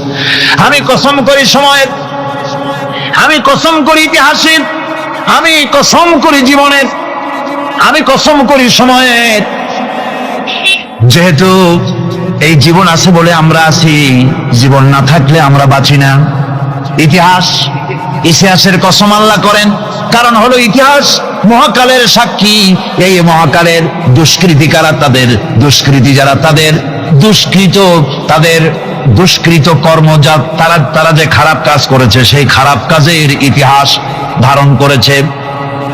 যারা সুকৃতি করেছে, তাদের সুকর্মগুলি ইতিহাস ধারণ করেছে। ইতিহাস হচ্ছে নীরব সাক্ষী। আল্লাহ বলেন, আমি ওই ইতিহাসের সাক্ষী, আমি জীবনের সাক্ষী, আমি সময়ের সাক্ষী। যেহেতু সময় কারো জন্য বসে থাকে না, সময়ের ব্যাপারে হযরত ইবনে কাইয়িম রাহমাতুল্লাহ আলাইহি তিনি বলেছেন, মা মাদা ফিদ দুনিয়া আহলামুন ওয়া মা বাকিয়া মিনহা আমানি। মা মাদা ফিদ দুনিয়া আহলামুন, আমি আমার জীবনের যে অংশ ফেলে এসেছি এটা আমার স্বপ্ন। ওয়া মা বাকিয়া মিনহা আমানি, আর যেটা আমার সামনে জীবন বাকি আছে ওটা হচ্ছে আমার আকাঙ্ক্ষা। ওয়াল ওয়াক্তু বাইনাহুমা দায়ুন, আর এর মাঝখান থেকে সময় চলে যাচ্ছে। সময় আমার জন্য বসে নেই, সময় চলে যাচ্ছে। এই পৃথিবীতে আসার পর আমাদের হায়াত তো বাড়ছে না, বরং হায়াত প্রতি মুহূর্তে কি হচ্ছে? লোকেরা বলে হায়াত বাড়ে, হায়াত তো বাড়ে না। হায়াত কি হয়? জন্মের পর থেকে আমার জন্য রিজার্ভ আছে যতটুকু, 50 বছর বাঁচবো, 60 বছর বাঁচবো, যতটুকু হায়াত আমার জন্য নির্ধারিত করা আছে, নির্ধারণ করা আছে, প্রতিদিন একদিন করে কমে যেতেছে। এজন্য আমি বলি, আমার বাড়িতে যে ঘড়িটা আছে, এই ঘড়িটা বেলা 1টার সময় ঢং করে একটা আওয়াজ দেয়, শ্রোতাকে শুনিয়ে দেয়, বাড়িওয়ালা তোমার জীবনের মূল্যবান হায়াত থেকে 1 ঘন্টা কমায়া দিলাম। 2টার সময় 2টা ঘন্টা লাগায় শোনায় দিল, বান্দারে তোমার জীবনের মূল্যবান সময় থেকে 2টি ঘন্টা কমে গেল। এমনি করে দিন গেল, মাস গেল, বছর গেল, আমাদের হুঁশ হলো না। সময় চলে গেল তাস খেলে খেলে, সময় চলে গেল আমাদের খেলাধুলা করে, শয়তানি বদমাশি করে। সময় কতটুকু পেলাম? কিয়ামতের দিন, বিচারের দিনটা যেটা হবে, আল্লাহ রাব্বুল আলামিন বলেন বিচারের দিনটাই লম্বা হবে 50 আলফা সানা মিম্মা তাউদ্দুন। বিচারের দিনটা লম্বা হবে কত বছর? 50,000 বছর। কত বছর? দুনিয়ায় যেভাবে তুমি হিসাব করো, দুনিয়ার গণনা অনুযায়ী হাসরের বিচারের দিনটা হবে 50,000 বছরের মতো লম্বা। এক কিতাবে দেখেছি, তিনি লিখেছেন হিসাব করে, কিয়ামতের ওই দিনটার হিসাবে 50,000 বছর একটা দিন লম্বা। ওই হিসাবে পৃথিবীতে যারা 60 বছর বাঁচলো, সেজন্য আখিরাতে 2 মিনিট দুনিয়ায় বাঁচলো। চিন্তা করেছো? মাত্র 2 মিনিট। 60 বছর যারা হায়াত পেল, 2 মিনিট বাঁচলো। এই 2 মিনিটের জন্য কত হাঙ্গামা, কত মারধর, কত সন্ত্রাস, ক্ষমতার জন্য লড়াই, ঠ্যাং করেঙ্গে ত্যাং করেঙ্গে, লাঠি কে আন্দার মুগুর ভরেঙ্গে, শক্তির ঠেলায় অস্থির। আমার বন্ধুগণ, সময় চলে যাচ্ছে, স্রোতের মতো করে কারোর জন্য সময় অপেক্ষা করতেছে না। আমাদের মৃত্যু প্রতি মুহূর্তে কাছে চলে আসতেছে। এই জন্য শায়ের বলেছেন, আগাহা আপনি মৌত সে কোই বশর নেহি, আগাহা আপনি মৌত সে কোই বশর নেহি, সামা সো বরস কে হ্যাঁ পল কি খবর নেহি। এক সাপ একবার মুরিদ হয়েছিল এক পীর সাহেবের কাছে। পীর বলছিলেন যে না, আমি তো এইসব সাপটা মুরিদ বানাই না। না হুজুর, আমারে বানান। তারপরে মুরিদ বানায় কিছু অভিজ্ঞতারে শিখাই দিল, আর বললো খবরদার কাউকে দংশন করবা না। ঠিক আছে, সে যায়া জিজ্ঞাসা শুরু করে দিয়েছে। এর মধ্যে জমিনে রাখাল আসছে, ধান কাটছে, ধানগুলো নিবি কি করে, দড়ি দাড়ি পাচ্ছে না। তো কি করা যায়, বাঁধবে কি দিয়া? সন্ধ্যার পরে অন্ধকারে দেখে যে দড়ি একটা পড়ে আছে। ও যে কি দড়ি তা তো ওরা বোঝে না, ওইটা নিয়ে বানরে ফেসাইয়া লেজ দিয়ার মাথা দিয়ে এরকম করে বাসেটা নদী বাঁধছে। সাপ তখন বলতেছে, হায় হায় রে, কেবল যে মুরিদ হয়েছি, তা না হলে তুই ঠিক পাইতি যে আমি কি ধরনের দড়ি। এরপরে নিয়ে বাড়ি নিয়ে ভালাই দেশে খুলে সাপটার ঘাড় গেছে মস্কিয়া। বহুত কষ্ট করে হুজুরের বাড়ি গিয়ে হাজির, কয় যে হুজুর কি একখান জিকের শিখাইলেন, আমার তো ঘাড়টার মস্কে শেষ। আশ্চর্য কথা, কত মানুষ মুরিদ হইলো, কত কিছু মুরিদ হইলো, কারো তো জিকের করলে ঘাড় মস্কে যাবে কেন, এটা কেমন কথা? তার হুজুর ঘটনাই। আরে বেটা, ঘটনা এইটা তুই কি করছিলি? কয় যে আপনি যে নিষেধ করছেন দংশন করতে, আমি তো দংশন করতে পারিনি। আরে বেটা, দংশন করতে নিষেধ করছিলাম, ফোঁস করতে তো নিষেধ করি নাই। তোরে যখন দড়ি মনে করে হাত দিছিল, ফোঁস করে উঠতি, ওই রাখা লাফ দিয়া বন আর পার হইয়া দিল্লি চলে যেত। কাজী ধৈর্যের মানে শীত হয়ে পড়ে না। ধৈর্য মানে অবিচলতা, দৃঢ়তা নিয়ে শক্তি সঞ্চয় করে আল্লাহর উপরে ভরসা করে বাতিলের বিরুদ্ধে ঝাঁপিয়ে পড়তে হবে, বাতিল উৎখাত হতে বাধ্য হবে। খালি রাশিয়ার একটা রকেট বহু বছর পর্যন্ত মহাশূন্যে উঠতেছিল।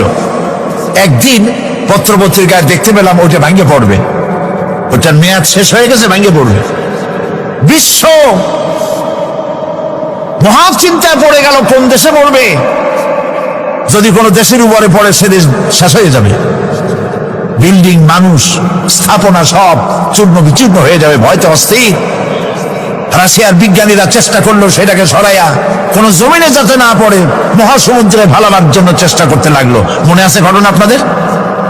পত্রপত্রিকা যারা পড়ে মনে থাকারই কথা। রাশিয়ার একটা রকেট, এটা কত বড় হবে, ওইটা ভেঙে চুরে পড়বে, সে ভয়তে দুনিয়া অস্থির। আর আল্লাহ পাক বলছেন, এতে কোনো সন্দেহ নাই, আকাশ একটার পর একটা ভেঙে চুরে চুরমার হয়ে পড়তে থাকবে, তারকাসমূহ বিক্ষিপ্ত হয়ে পড়বে, দরিয়া দীর্ণ বিদীর্ণ হয়ে যাবে, চন্দ্র আর সূর্য ধাক্কা লেগে একাকার হয়ে যাবে, চাঁদে আলো নাই, সূর্যে আলো নাই, অন্ধকার এক বিভীষিকাময় পূর্ণ হয়ে যাবে গোটা বিশ্ব। পাহাড়গুলো উঁচু করে মাটির উপরে আছাড় করা হবে, এক ধাক্কায় পাহাড়গুলো ভেঙে চুরে চুরমার হয়ে যাবে। সুবহানাল্লাহ। এই অবস্থা যখন, এই ভয়ঙ্কর পরিস্থিতি যারা লক্ষ্য করবে, আল্লাহ রাব্বুল আলামিন বলেন, মানুষেরা ভয় অস্থির হয়ে দৌড়াদৌড়ি আরম্ভ করবে। ইয়াকুলুল ইনসানু ইয়াউমাইদিন আইনাল মাফার। মানুষেরা পাগলের মতো শুধু দৌড়াদৌড়ি করবে আর বলবে, পালাবো কোথায়, ভাগবো কোথায়, কোথায় যাব? আল্লাহ রাব্বুল আলামিন জবাবে বলেন, কাল্লা লা ওয়াজারাইলা রাব্বিকা ইয়াউমাইদিনিল মুস্তাকার। কখনই নয়, ভাগবার জায়গা নাই, পালাবার জায়গা নাই। আল্লাহ রাব্বুল আলামিনের আশ্রয় ছাড়া কোনো আশ্রয় নাই। এই বিভীষিকাময় দৃশ্য হয়ে যাবে, সব মরে যাবে, কেউ বাঁচবে না। মালাকুল মউতকে আল্লাহ পাক জিজ্ঞেস করবেন, কে এখন বেঁচে আছে আর কারা বেঁচে আছে? তিনি বলবেন হযরত জিবরাইল, হযরত মিকাইল, হযরত ইসরাফিল। আল্লাহ পাক নির্দেশ করবেন, এদের জান কবজ করো। ইসরাফিল, মিকাইল জান কবজ হবে। হযরত জিবরাইল আমিন শাদীদুল কুওয়া, প্রচন্ড ক্ষমতা আল্লাহ তাকে দান করেছেন, সুবহানাল্লাহ বলেন। দুনিয়ার সব নবীদের কাছে বাণী বহন করে নিয়ে আসছেন পূর্ণ অথেন্টিসিটির সাথে, সুবহানাল্লাহ। আল্লাহ পাক যাকে বলেছেন রূহুল আমিন, নবী করিম সাল্লাল্লাহু আলাইহি সাল্লামের মেরাজের রাত্রে যে কথা বলা হয়েছে, ওয়ালাকাদ রাহু বিল উফুকিল মুবিন, পশ্চিম দিক বলয় তিনি যে দেখতে পেয়েছিলেন, তাফসীর বলছে হযরতে জিবরাইলের পূর্ণ আকৃতিতে নবী করিম সাল্লাল্লাহু আলাইহি সাল্লাম তাকে দেখতে পেয়েছিলেন। হযরতে জিবরাইল যখন দুনিয়া আসেন, কোন কোন কিতাবে লেখা হয়েছে 600 ডানা আছে, তা 2 ঝাপটায় আকাশ থেকে জমিনে চলে আসেন, সুবহানাল্লাহ। হযরতে জিবরাইলকে আল্লাহ পাক বলবেন তাকে মওত দাও, হযরতে জিবরাইল বিদায় হয়ে যাবে। আল্লাহ প্রশ্ন করবেন, এখন আর কে বাকি? মান বাকিয়া ইয়া মালাকাল মউত। মালাকুল মউত বলবেন, হে আল্লাহ তাআলা, এখন তোমার সামনে আমি দাঁড়িয়ে আছি, আর কেউ নেই। আল্লাহ পাক বলবেন, মুত ইয়া মালাকাল মউত। আল্লাহু আকবার, মুত ইয়া মালাকুল মউত, মরে যা, মরে যা। মালাকাল মউত মরে চলে যাবে। এরপরে আর কেউ নাই। আল্লাহ রাব্বুল আলামিন এই অবস্থায় কত বছর কত কাল চলে যাবে আল্লাহ পাক ভালো জানেন, কেউ নাই।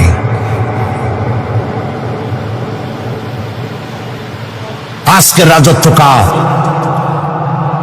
আল্লাহ প্রশ্ন করবেন, আজকের রাজত্ব কার? আল্লাহ পাক আওয়াজ দিবেন, বলবেন, আজকের রাজত্ব কার? কোন জবাব নাই, আকাশের নাই, জমিনের নাই, আকাশও তো নাই, কারো কোনো জবাব নাই। আল্লাহ পাক বলবেন, লিল্লাহি ওয়াহিদুল কাহ্হার। আজ একমাত্র রাজত্ব হচ্ছে পরাক্রমশালী আল্লাহ রাব্বুল আলামিনের। আল্লাহ পাক বলবেন, ইয়া দুনিয়া আইনা শাজারুকি, হে পৃথিবী তোর গাছগুলা কই? ইয়া দুনিয়া আইনা জিবালুকি, হে পৃথিবী তোর পাহাড়গুলা কই? আইনাল জব্বারিন, স্বৈরাচারেরা কোথায়? কারো কোনো জবাব হবে না। আল্লাহ পাক এরপরে আবার মানুষগুলিকে চিন্তা করবেন, সুবহানাল্লাহ। ওয়াইজাল কুবুরু বুসিরাত, যা কিছু মাটির মধ্যে লুকায়িত ছিল সবগুলি আল্লাহ পাক বের করে নিয়ে আসবেন। হাসরের ময়দান হবে, উপস্থিত হবে সমস্ত মানুষ, কেউ পলায় থাকতে পারবে না কোথাও। কুমিরে যারে খাইছে, বাঘে যারে খেয়েছে, আগুনে যারে পোড়াইছে, পানিতে যে পচে গেছে, পোকামাকড়ে যারা খেয়েছে, কোনো পথ নাই। সবাই আল্লাহর দরবারে উঠবে, পায়ে জুতা নাই, মাথায় কাপড় নাই, পরনে কোনো কাপড় চোপড় নাই, উলঙ্গ উলঙ্গিনী। উম্মুল মুমিনিন হযরতে আয়েশা সিদ্দিকা রাদিয়াল্লাহু তাআলা আনহা, নবী করিম সাল্লাল্লাহু আলাইহি ওয়াসাল্লামের জবান মোবারকে এটা শুনে কেঁদে ফেললেন। বললেন, ইয়া রাসূলুল্লাহ, আমারও কি সেই অবস্থা হবে? তিনি বললেন, হ্যাঁ। উম্মুল মুমিনিন বললেন, ইয়া রাসূলুল্লাহ, তখন কি আমার শরম হবে না? আল্লাহর নবী বললেন, কিয়ামতের এই বিভীষিকাময় দৃশ্য দেখে মানুষ মানুষের দিকে তাকাবার কোনো হুঁশ থাকবে না।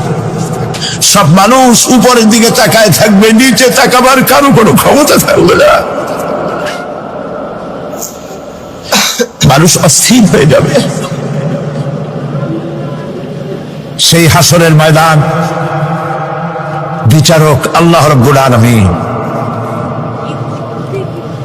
প্রত্যেকটি মানুষকে তার কৃতকর্মের জন্য হিসাব দিতে হবে। আল্লাহ রাব্বুল আলামিন বলেন, পরকালীন জীবনের ব্যবস্থাপনাটা কেমনে হবে শোনো। ইন্নাস সামআ ওয়াল বাসারা ওয়াল ফুআদা কুল্লু উলাইকা কানা আনহু মাসউলা। কিয়ামতের দিন প্রত্যেকটি মানুষকে তার শ্রবণ সম্পর্কে, তার দৃষ্টি সম্পর্কে আর অন্তঃকরণের কল্পনা সম্পর্কে প্রত্যেকটি ব্যাপারে আল্লাহ পাক জিজ্ঞাসা করবেন। কান দিয়েছিলাম, কি শুনেছো? যা শুনছো তা আমল করেছো কিনা? আমার নিষেধ করা জিনিসগুলি শুনছো নাকি? কানের জবাব দিতে হবে। কান আল্লাহ পাক দিয়েছেন, সুবহানাল্লাহ। আল্লাহ পাক দিয়েছেন কান। এই কান দুটে যার নাই, কান আছে শুনতে পায় না, কত বড় কষ্টে আছে সে। মানুষের চিল্লায় কথা কয়, সে বুঝেই না। আছে না এমন? এই কানের সম্পর্কে প্রশ্ন করা হবে, শ্রবণ সম্পর্কে, দর্শন সম্পর্কে প্রশ্ন করা হবে। যা দেখতে নিষেধ করেছি সেগুলো দেখছো নাকি? এর শুকরিয়া আদায় করেছো নাকি? দুটি চোখ, এর শকর আদায় করা কি সম্ভব ভাই? আদায় করা সম্ভব? এই দুটি চোখ যদি না থাকতো, আমার গর্ভধারিণী মাকে দেখতে পারতাম না। এই সুন্দর চোখ দুটি যদি আল্লাহ না দিতেন, আল্লাহর এই সুন্দর সৃষ্টি দেখা থেকে বঞ্চিত হয়ে যেতাম। আল্লাহকে বলি, মনির, হে বিশাল আকাশের মালিক, তুমি দয়া করে না চাইতে আমাদের শরীরে যা দিছো নিয়ামত, মৃত্যুর আগে সিনায় নিও না। দুটি চোখের শকর আদায় করতে পারবো না। চোখের মধ্যে পানি আছে, কান্নার পানি না, সবসময় চোখে পানি আছে। চোখে আমরা পলক দেই না? কত কুদরত আল্লাহ পাকে। এই পৃথিবীতে দিনে রাতে অসংখ্য পলুয়েশন, রোগ জীবাণু সমানে উঠতেছে। এখন যদি মাইক্রোস্কোপ যন্ত্র এখানে থাকতো, তাহলে দেখতেন এই পরিবেশটা কত দূষিত, কত পলুয়েশন, কত জার। এগুলি নাকের মধ্যে দিয়ে পেটে যাচ্ছে, চোখের মধ্যে ঢুকতেছে। ক্রমাগত চোখের ভিতরে ধুলাবালি ঢুকবে, আর পরিষ্কারের কোনো ব্যবস্থা যদি না করা হয়, চোখের দৃষ্টি নষ্ট হয়ে যেতে পারে। এই জন্য আল্লাহ রাব্বুল আলামিন চোখের ভিতরে মেডিসিন রূপী এক প্রকারের পানি রেখেছেন, আর অটোমেটিক চোখের পাতা ওঠানামা করে প্রতি মুহূর্তে চোখকে ক্লিন করে দিতেছে। এই চোখ সম্পর্কে আল্লাহ রাব্বুল আলামিন প্রশ্ন করবেন, অন্তঃকরণ সম্পর্কে প্রশ্ন করবেন। জবাব দেওয়া সেদিন বড়ই কঠিন হয়ে যাবে। এই জন্য আল্লাহ রাব্বুল আলামিন দুনিয়াবাসীকে সতর্ক করে দিচ্ছেন। তিনি আরো বলছেন, ওয়ালাকাদ খালাকনাল ইনসানা ওয়া না'লামু মা তুওয়াসবিসু বিহি নাফসু ওয়া নাহনু আকরাবু ইলাইহি মিন হাবলিল ওয়ারিদ। মানুষ সৃষ্টি করেছি আমি, তার অন্তঃকরণে কি চিন্তা হয়, কি কল্পনা হয় তাও জানি আমি। আর আমি আমার বান্দার যেই সাহারাগের উপরে মাথাটা খারাপ বিজ্ঞানীরা খুঁজে পাচ্ছে, আল্লাহ পাক মানুষের গলায় একটা টেপ রেকর্ডার লাগাই দিয়েছেন, সুবহানাল্লাহ বলেন। সেই টেপ রেকর্ড আমার এই যে বক্তৃতা ভিডিওতে ধারণ করা হচ্ছে, টেপে ধারণ করা হচ্ছে। এই বুদ্ধিগুলি কে দিছে? আরে ভাই, কথা বলবেন তো আল্লাহর নাম জোরে না। এ বুদ্ধি কে দিয়েছেন? যে আল্লাহ বুদ্ধি দিয়ে আপনার আমার কথা রেকর্ড করাইতে পারে, সে আল্লাহ পাক। আপনাদের আমার সাথে অদৃশ্য একটি টেপ রেকর্ড গলার মধ্যে ঝুলায় রাখছেন, এটা বিশ্বাস করবেন না? ঠিক আজ অনুরূপ ভাবে ইরাকের উপরে যে হামলা হচ্ছে, পৃথিবীর মুসলমানেরা নিজেদের জমিন ছেড়ে দিচ্ছে, আমার জমিনের উপরে দাঁড়াই আমার বাইরে পিটাও, আমার ভাইকে মারো, হত্যা করো, আমি তোমার বিমান বাহিনীকে, আমি তোমার নৌবাহিনীকে, তোমার ল্যান্ড ফোর্সকে জায়গা করে দিলাম। এই যদি দেয় তা আল্লাহ পাক সাহায্য কেন করবেন? আল্লাহর ওয়াদা, আল্লাহর সাহায্যের ওয়াদা তো মুমিনদের জন্য। ওয়া কানা হাক্কান আলাইনা নাসরুল মুমিনিন, মুমিনদেরকে সাহায্য করা আমি আল্লাহর জন্য ওয়াজিব। আল্লাহ রাব্বুল আলামিন কোরআনে কারীমের মধ্যে বলেছেন, ওয়ালা তাহিনু ওয়ালা তাহজানু ওয়া আনতুমুল আলাউনা ইন কুনতুম মুমিনিন। কোনো ভয় নাই, কোনো চিন্তা নাই, যদি মুমিন হও আমি আল্লাহ তোমাদেরকে বিজয় দান করব। ইজা ফাতাশ শার ফাতাল মাশরুত। শর্ত যদি পালন করা না হয় ওয়াদা পূরণ হবে না। শর্ত হচ্ছে মুমিন হও, আল্লাহ বলছেন আমি সাহায্য করব। আমরা কি মুমিন হইতে পারছি? জবাব চাই, মুমিন হইতে পারছি? নিজের বুকের কাছে হাত দেন, নিজের কলবের কাছে, নফসের কাছে প্রশ্ন করুন। আল্লাহ যে মুসলমান চান, রাসূল যে মুসলমান চান, যে কোয়ালিটির, আমি কি সেই কোয়ালিটি, সেই রিকোয়ারমেন্ট আমি কি ফুলফিল করতে পেরেছি? মন থেকে একটা নেগেটিভ জবাব আসবে, মন বলবে না এখনো হইতে পারোনি। দাড়ি, টুপি, জামা, হজ, নামাজ হয়তো সবই ঠিক আছে, নামাজ পড়তে পড়তে হয়তো কপালে দাগও লেগেছে, কিন্তু মুমিন হওয়ার জন্য যেটা প্রয়োজন ছিল সেটা এখনো হয় নাই। এই জন্য আমি মাঝে মধ্যে দুঃখ করে বলি, মরা মানুষ তো জিন্দা হইতে পারে না, ঠিক কিনা? কিন্তু কোন মরা মানুষ যদি জিন্দা হইতে পারতেন, এমন কোন সিস্টেম যদি থাকতো, আর একজন সাহাবী যদি জিন্দা হতে পারতেন, আর আমাদেরকে যদি দেখতেন, আমাদের আমালগুলি যদি দেখতেন, চিৎকার দিয়ে বলতেন আল্লাহর কসম, মুহাম্মদ সাল্লাল্লাহু আলাইহি ওয়াসাল্লাম রক্ত দিয়ে, সাহাবায়ে কেরাম জীবন দিয়ে যে মুসলমান তৈরি করে গেছিলেন, এরা সেই মুসলমান না। আমাদের ইসলাম শুধু মসজিদের মধ্যে, আমরা যে মুসলমান তার পরিচয় শুধু মসজিদের মধ্যে।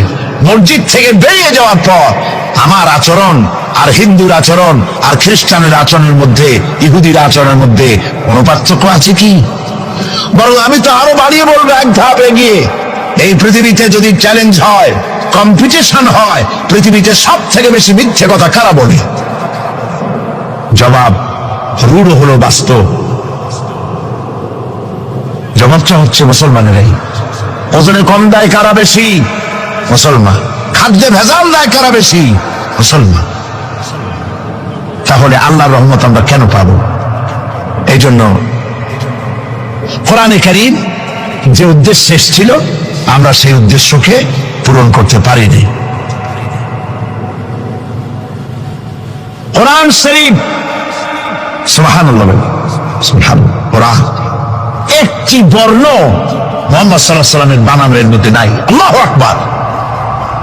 দেখেন না কোরআন শরীফের অরিজিনালিটি, এর অথেন্টিসিটি, এর নির্ভরতা, এর পিউরিটি কতটা 100% মিয়া বিল মিয়া কারেক্ট, সেটা হলো এই কোরআন শরীফে 114টি সূরার প্রত্যেকটি সূরার শিরোনামে আছে বিসমিল্লাহির রহমানির রহিম।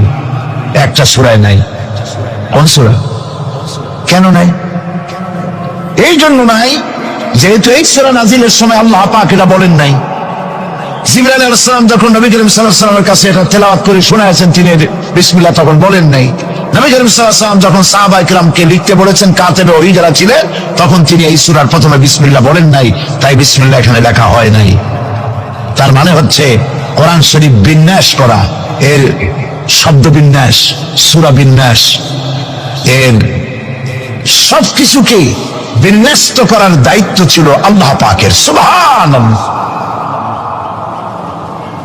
আল্লাহ রাব্বুল আলামিন কোরআনে কারীমের মধ্যে বলেছেন, ইন্না নাহনু نزلنا الذكر وإنا له لحافظون কোরআন নাযিল করেছি আমি আল্লাহ, আর এর সংরক্ষণের সবটুকু দায়িত্ব আল্লাহ রাব্বুল আলামিন নিজেই গ্রহণ করেছেন, আমি গ্রহণ করেছি।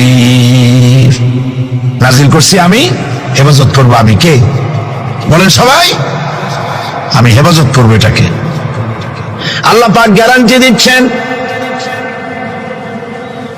ওয়ালাউ তাকাওয়ালা আলাইনা বা'দাল আকাওয়িল, আমার নবী যদি নিজের থেকে বানিয়ে কোনো কথা আমি আল্লাহর নামে কোরআন শরীফের ভিতরে চালাই দিতেন, আমি আমার নবীর ডান হাত চেপে ধরতাম আর তার কণ্ঠ নালীকে আমি আল্লাহ কেটে ফেলে দিতাম।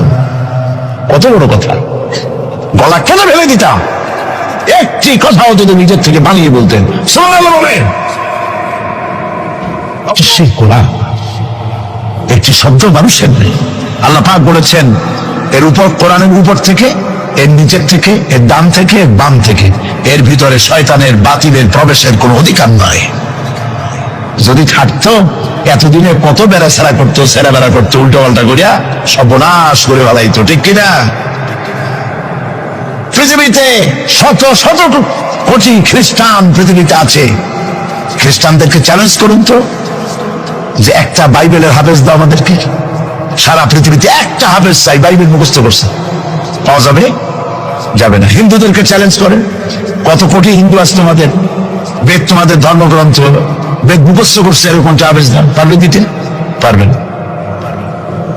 মহান আল্লাহ রাব্বুল আলামিন কোরআনে কারীমকে হেফাজত করেছেন। সূরা কমরের মধ্যে রব্বুল আলামিন বলেছেন, ওয়ালাকাদ ইয়াসসারনাল কুরআনা লিযিকরি ফাহাল মিন মুদ্দাকির। আল্লাহ পাক বলেন, অবশ্যই কোরআনে কারীমকে আমি মানুষের কাছে মুখস্থ করার জন্য আর বোঝার জন্য সহজ করে দিয়েছি। মুখস্থ করা সহজ আর বোঝাও সহজ।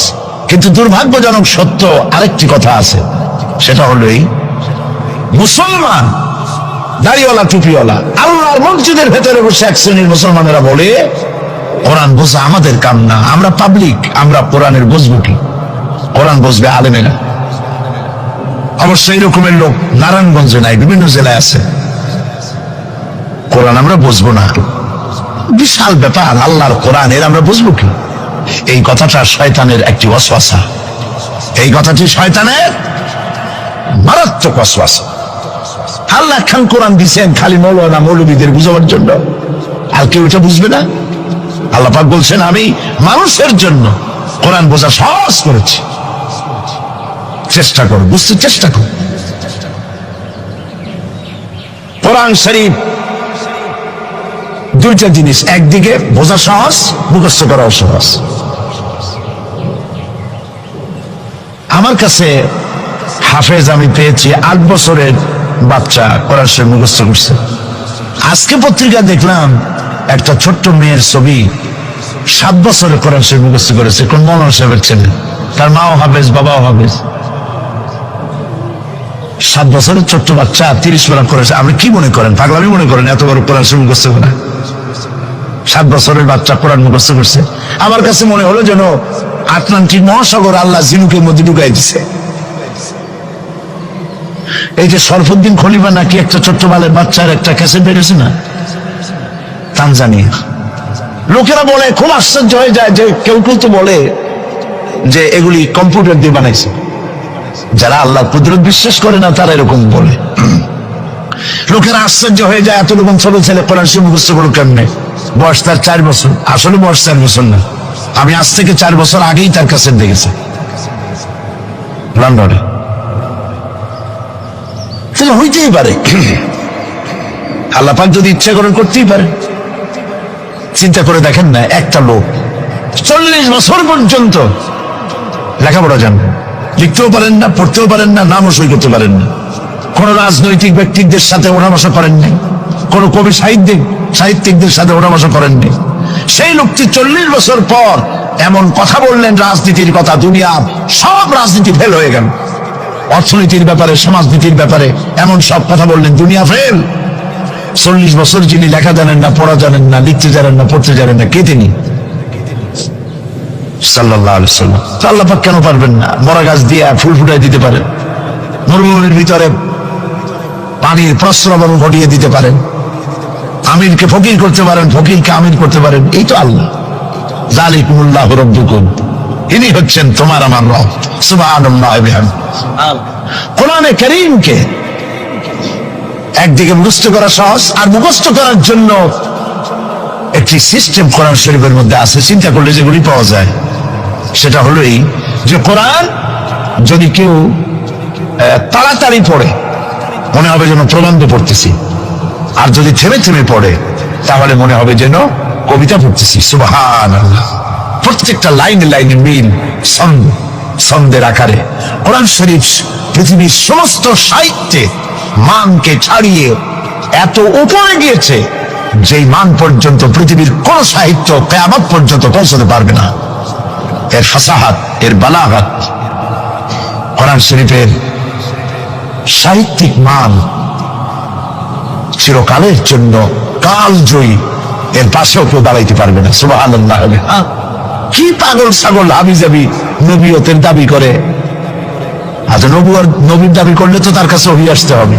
এই যে ছাগল পাগল যেগুলা নবীর দাবি করলো, নবী করিম সাল্লাল্লাহু আলাইহি ওয়াসাল্লাম ইন্তেকালের পরে 30 জন মিথ্যাবাদী নবুয়তের দাবি করবে, ঠিক না? তো নবী হইতে হইলে 3টা শর্ত লাগে। একটা হলো ওহী আসতে হবে, মুজিজা থাকতে হবে, আর চরিত্র।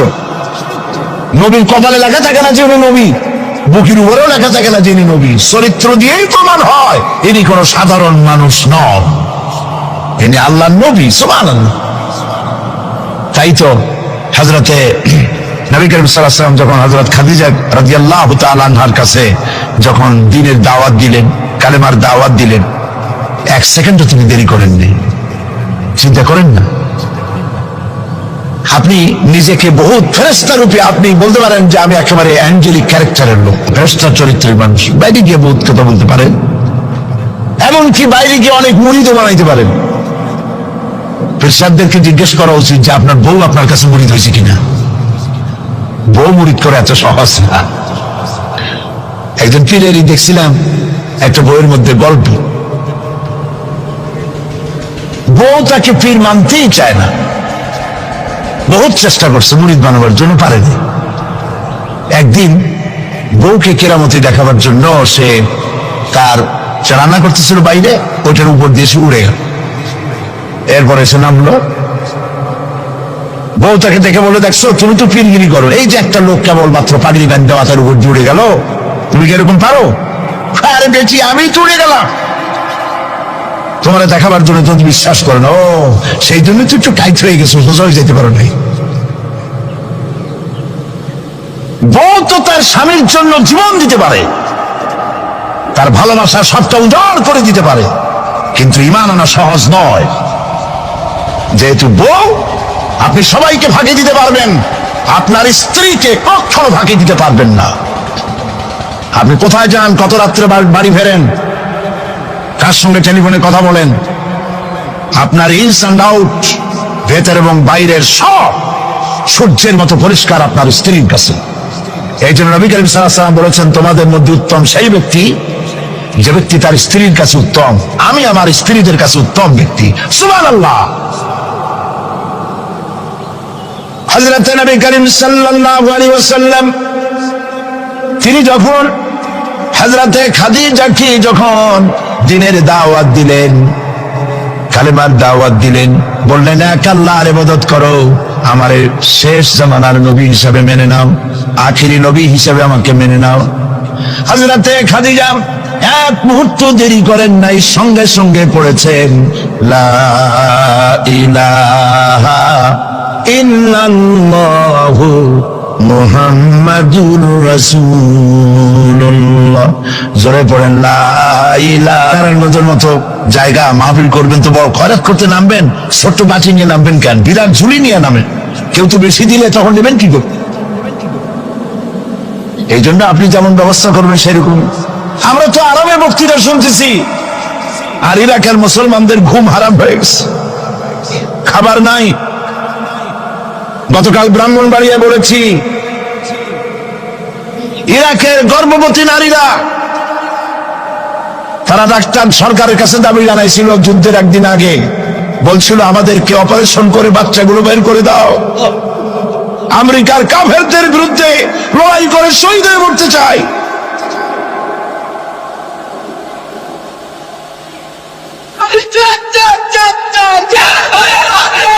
আমরা কিচ্ছু করতে পারবো না, কিন্তু দোয়া করতে পারবো।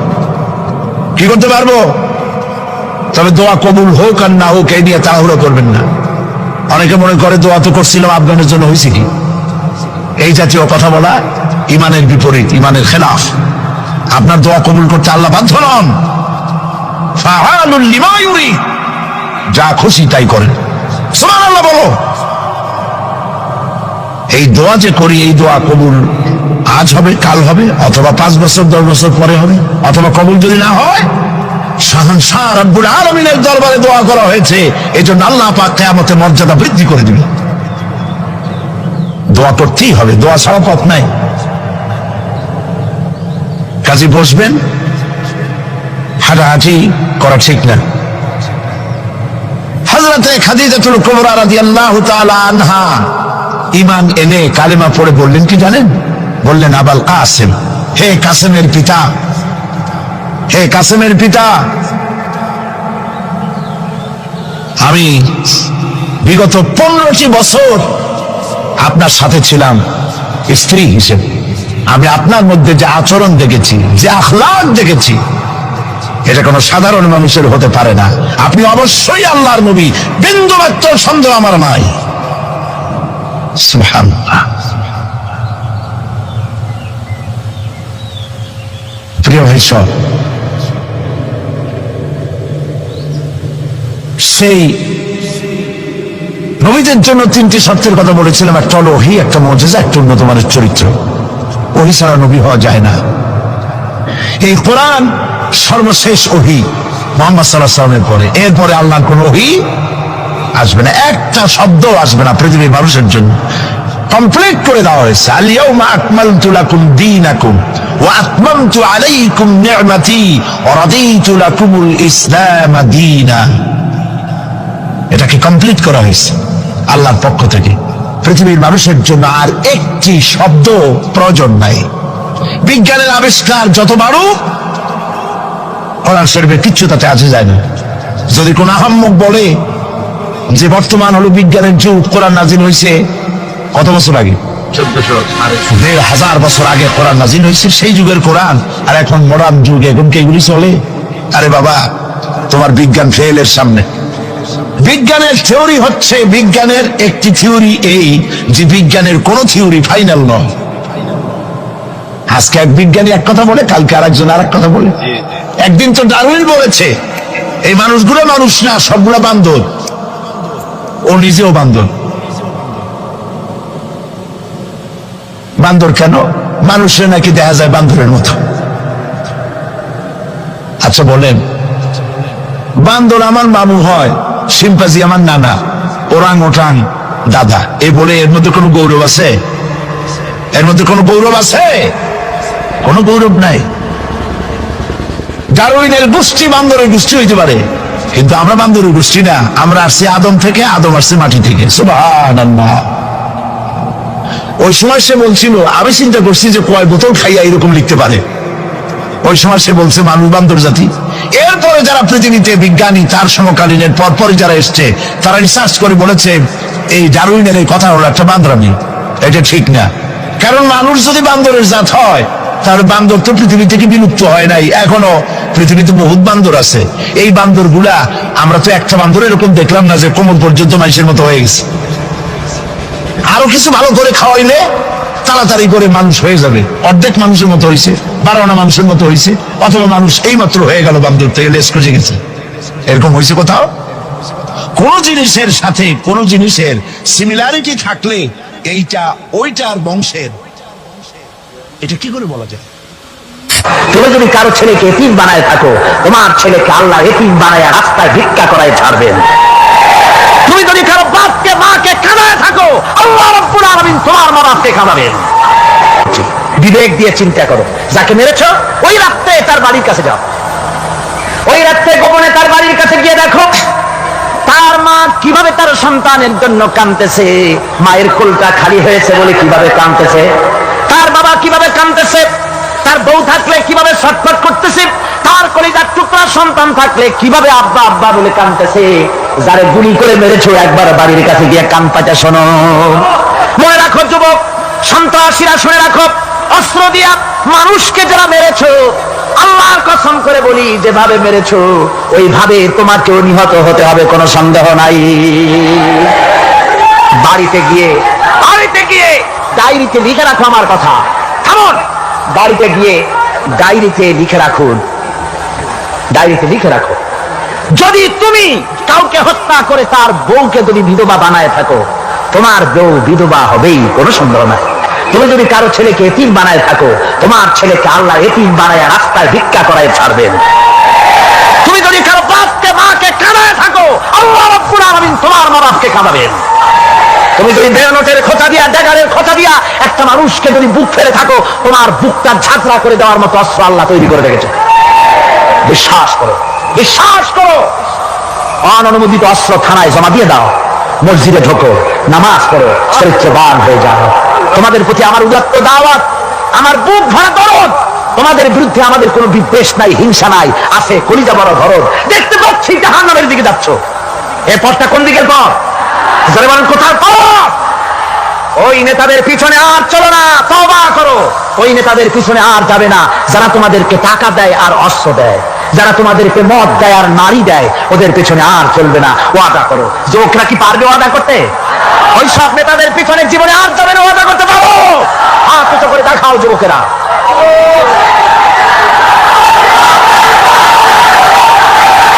শয়তানের কাজই হলো উল্টা কাম করা, আল্লাহ যা করেছে তার উল্টা করা। আল্লাহ তাআলা বললেন উসজুদু লি আদামা, আদমরে বানাইয়া সবাইকে বললেন আদমরে সেজদা দাও। হাসা জাদু, সবাই সেজদা করলো। সবাই মানে কারা কোন তো? মাশাআল্লাহ। ইল্লা ইবলিস, মিস্টার ইবলিস সেজদা দিল না। আল্লাহ জিজ্ঞেস করলেন তুমি সেজদা দিলে না কেন? শয়তান তখন আর্গুমেন্ট পেশ করলো। সে বলল আনা খায়রুম মিনহু খালাকতানি মিন নার ওয়া খালাকতাহু মিন তিন। আমি ওর থেকে অনেক ভালো। ওরে বানাইছো মাটি দিয়ে, আমারে বানাইছো আগুন দিয়া। আগুন হলো ঊর্ধ্বমুখী, মাটি হলো নিম্নগতি সম্পন্ন।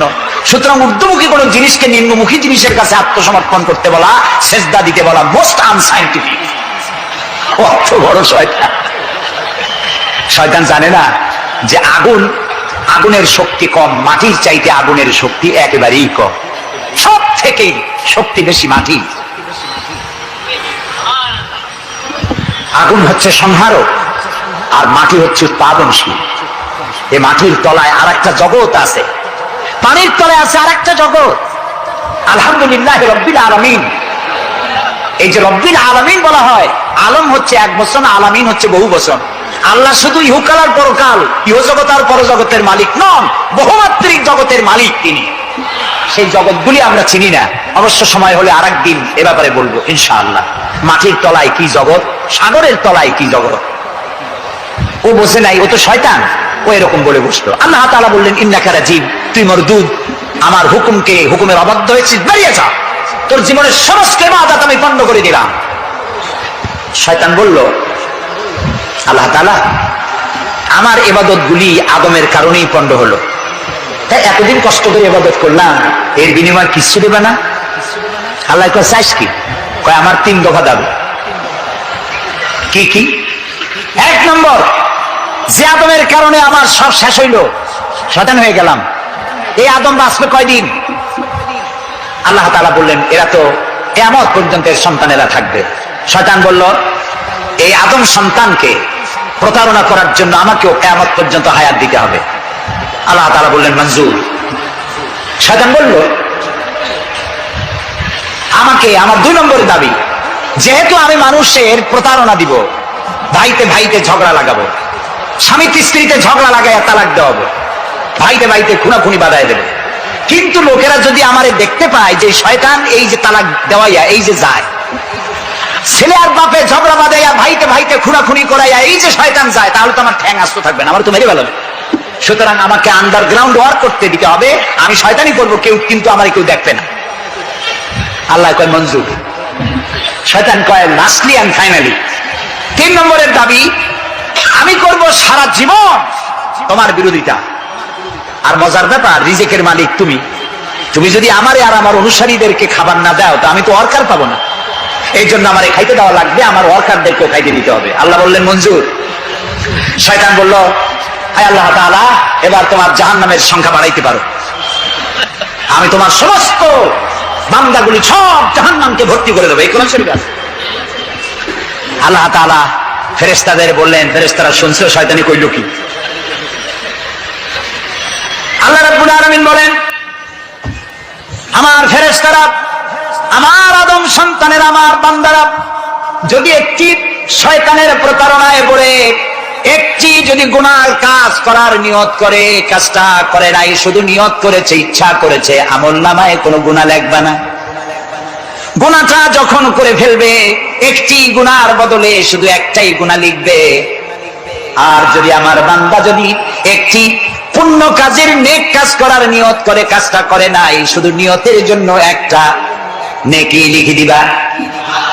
নেকির কাজটি যখন সম্পাদন করবে তখন একের উপরে 10টা গ্রেস মার্ক লাগাইয়া দিবা। সুবহানাল্লাহ। আমি এইভাবে করে আমার বান্দাদেরকে মাফ করে দেব। সুবহানাল্লাহ। শয়তান মানুষকে ওয়াসওয়াসা দেয়, আর আল্লাহ যা বানায় তার উল্টা বানায়। আল্লাহ বানাইলো যাকাত, শয়তান বানাইলো কি? কন্তবুদ্ধি করে সুদে আর যাকাতে পার্থক্য কি? সুদ হচ্ছে ধনীদের গরিবদের কাছ থেকে নাও, ধনীদের দাও, আর যাকাত হচ্ছে ধনীদের কাছ থেকে নাও, সব গরিবদেরকে বন্টন করে দাও। সুবহানাল্লাহ। এর নাম যাকাত। আর এই কাজটি করার দায়িত্ব আল্লাহ দিলেন সরকারকে। সূরা হজ। আল্লাহ রাব্বুল আলামিন বলেন, আল্লাযীনা ইম্মাক্কান্নাহুম ফিল আরদ আকামুস সালাত ওয়া আতাউজ যাকাত ওয়া আমারু বিল মা'রুফি ওয়া নাহাউ আনিল মুনকার ওয়া লিল্লাহি আকিবাতুল উমুর। আমি যদি মুমিন বান্দারে ক্ষমতা দেই, তারা 4 দফা কাজ করবে। কয় দফা বলে? 1 নম্বরে মুমিনেরা ক্ষমতায় গিয়ে নামাজ প্রতিষ্ঠা করবে। 1 নম্বর কাজ নামাজ প্রতিষ্ঠা করবে। ক্ষমতায় গিয়ে তারা অর্ডার করবে, বেলা 1টার সময় সমস্ত কোর্ট কাছারি, আদালত, শিক্ষা প্রতিষ্ঠান, কল কারখানা সব বন্ধ হবে আধা ঘন্টার জন্য। জোহরের নামাজ আর দুপুরের খানার বিরতি। নামাজ শেষ, আবার কাজ করতে আসো। নামাজ বাধ্যতামূলক। নামাজ যদি বাধ্যতামূলক হয় তাহলে তার সুফল কি? তার সুফল হলো, এসপি যদি বাধ্যতামূলক ভাবে নামাজ হয়, আর এসপি যদি মসজিদের ইমামতি করে দারোগাদের নিয়ে, অফিসারদের নিয়ে, দারোগা যদি, ওসি যদি থানায় পুলিশদের নিয়ে তার ইমামতিতে নামাজ হয়, এমপি যদি তার এলাকার অফিসার দিয়ে নিয়ে ইমামতি করে নামাজে, মন্ত্রী যদি তার এলাকার লোক নিয়ে, অফিসারদের নিয়ে সচিবালয় ইমামতি করে, এই মন্ত্রী, এই এমপি, এই ওসি, এই এসপি এদেরকে পিটাইয়া ঘুষ খাওয়ান যাবে? যাবে না। যে বিশ্ববিদ্যালয়ের ভাইস চ্যান্সেলর নামাজ বাধ্যতামূলক হওয়ার কারণে মসজিদের ইমামতি করবেন, শিক্ষক, শিক্ষয়িত্রী, ছাত্র, ছাত্রী 5 ওয়াক্ত নামাজ যে বিশ্ববিদ্যালয় জামাতে আদায় করবে, ওরা কি মাস্তান, গুন্ডা, সাদাবাজ হবে? হতে পারে না। এই জন্য সরকারের প্রথম দায়িত্ব হবে, কে বলতেছেন? কার কথা শোনাইতেছি? প্রথম দায়িত্ব হচ্ছে নামাজ প্রতিষ্ঠা করো। 2 নম্বরে যাকাত আদায় করো। 2 নম্বরে কি? যাকাত আদায় করো। এই যাকাত গভর্নমেন্ট আদায় করবে। আল্লাহর কায়দাটা কি দেখেন, এর মধ্যে সিগনিফিকেন্স কি? গভর্নমেন্ট আদায় করবে কেন? আমরা দিলে হবে না কেন? আমরা দিলেও হবে যদি ইসলামী সরকার না থাকে। ইসলামী সরকার হলে, অর্থাৎ আল্লাহর বিধান কায়েম হলে যাকাত কালেকশন করবে গভর্নমেন্ট। এখানে একটা সাইকোলজিক্যাল ব্যাপার আছে। আমি যদি অধ্যক্ষ রশিদ খান সাহেবের কাছে আমি বলি যে আমি গরিব মানুষ, আমার কিছু সাহায্য করেন, উনি যদি আমাকে সাহায্য দেন যাকাত থেকে, অথবা কোনো দয়া করে কিছু পয়সা দেন, চিরটা কাল ওনাকে দেখতে পরে আমার মাথাটা একটু নত হয়ে যেতে পারে। আল্লাহ চান না তার কোন বান্দার মাথা আর একটা গোলামের সামনে নত হোক। সেই জন্য আল্লাহ চান সরকারের কাছ থেকে নাও, তোমার মাথা উঁচু থাকুক। সুবহানাল্লাহ করতে ইচ্ছা করে না? মাথার অনেক দাম, যেখানে সেখানে সেজদা দিয়েন না। পীর বুজুর্গ দেখলেই পায়ের উপরে পড়ে যায় না। কদম বসি করতে ইচ্ছা করে করেন, আমি বাধা দেব না, কিন্তু মাথাটা নিচু করেন না। মাথাটা আল্লাহ ছাড়া কারোর সামনে নত হতে পারে না। এই মাথার অনেক দাম। আপনার বডি চেনাই যাবে না যদি মাথা না থাকে। আপনার মা অথবা স্ত্রী ছাড়া মস্তকবিহীন বডি চেনা কঠিন। এটা বডির আইডেন্টিটি। এই জন্য দেখবেন পৃথিবীর সমস্ত প্রাণী খাবারের সময় রুজির উপরে, রিজিকের উপরে মুখ লাগাইয়া খায়। গরু, বাছুর, মুরগি, হাঁস, হাতি, বাঘ, ভল্লুক, ময়না, টিয়া সব খাবারের উপরে মুখ লাগাইয়া খায়। কেবলমাত্র মানুষ খাবারের সময় খাবারটা না খাইয়া মাথা উঁচু থাকে, এখানে দেয়। আল্লাহ চান রিজিকের সামনে আমার বান্দার মাথা নত হবে না। মাথা নত হবে তো রাজ্জাকের সামনে নত হবে, রিজিকের সামনে নয়।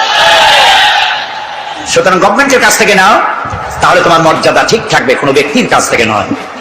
গভর্নমেন্ট কালেকশন করবে, গভর্নমেন্ট বিতরণ করবে। এরপরে দারিদ্র বিমোচন ইসলামের সব থেকে বড় প্রোগ্রাম, দারিদ্র বিমোচন করা। কারণ কি? কারণ হলো আমার রাসূল বলেছেন, কাদাল ফাকরু আইয়াকুনা কুফরা। দারিদ্র মানুষকে কুফরির মধ্যে ঠেলে দেয়।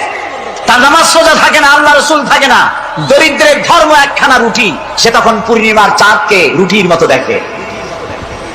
আছেন একটা কবিতা এরকম, পূর্ণিমার চাঁদ যেন ঝলসানো রুটি, তখন তার ধর্ম হয়ে যায় এটা। এই জন্য রাসূলুল্লাহ বলেছেন, কাদাল ফাকরু আইয়াকুনা কুফরা। রাসূলুল্লাহর একটা ব্যাংক ছিল, সেই ব্যাংকের নাম ছিল বাইতুল মাল। এই বাইতুল মাল ব্যাংক যেদিন তিনি এর ইনগুরাল সেশন, উদ্বোধনী দিন, আমাদের ব্যাংকগুলি উদ্বোধন করার সময় কত সামিয়ানা, গেট, তোরণ ইত্যাদি করা হয়। রাসূলুল্লাহর ব্যাংক উদ্বোধন করা হলো মসজিদে নববীর ভিতরে। খেজুর গাছের খুঁটি আর খেজুর গাছ, উটের পশম, খেজুর গাছের পাতার মাটি, এই দিয়া ছাদ। উপরে যদি বৃষ্টি হয় আধা ঘন্টা, নিচে বৃষ্টি পড়ে 1.5 ঘন্টা, পাতার ট্যাপট্যাপে। এরকম একটা মসজিদের ভেতরে বসে রাসূলুল্লাহ ব্যাংক উদ্বোধন করলেন আর বললেন, বুখারীর হাদিস, মান তারাকা দায়নান আও দিয়ান ফালাইয়া।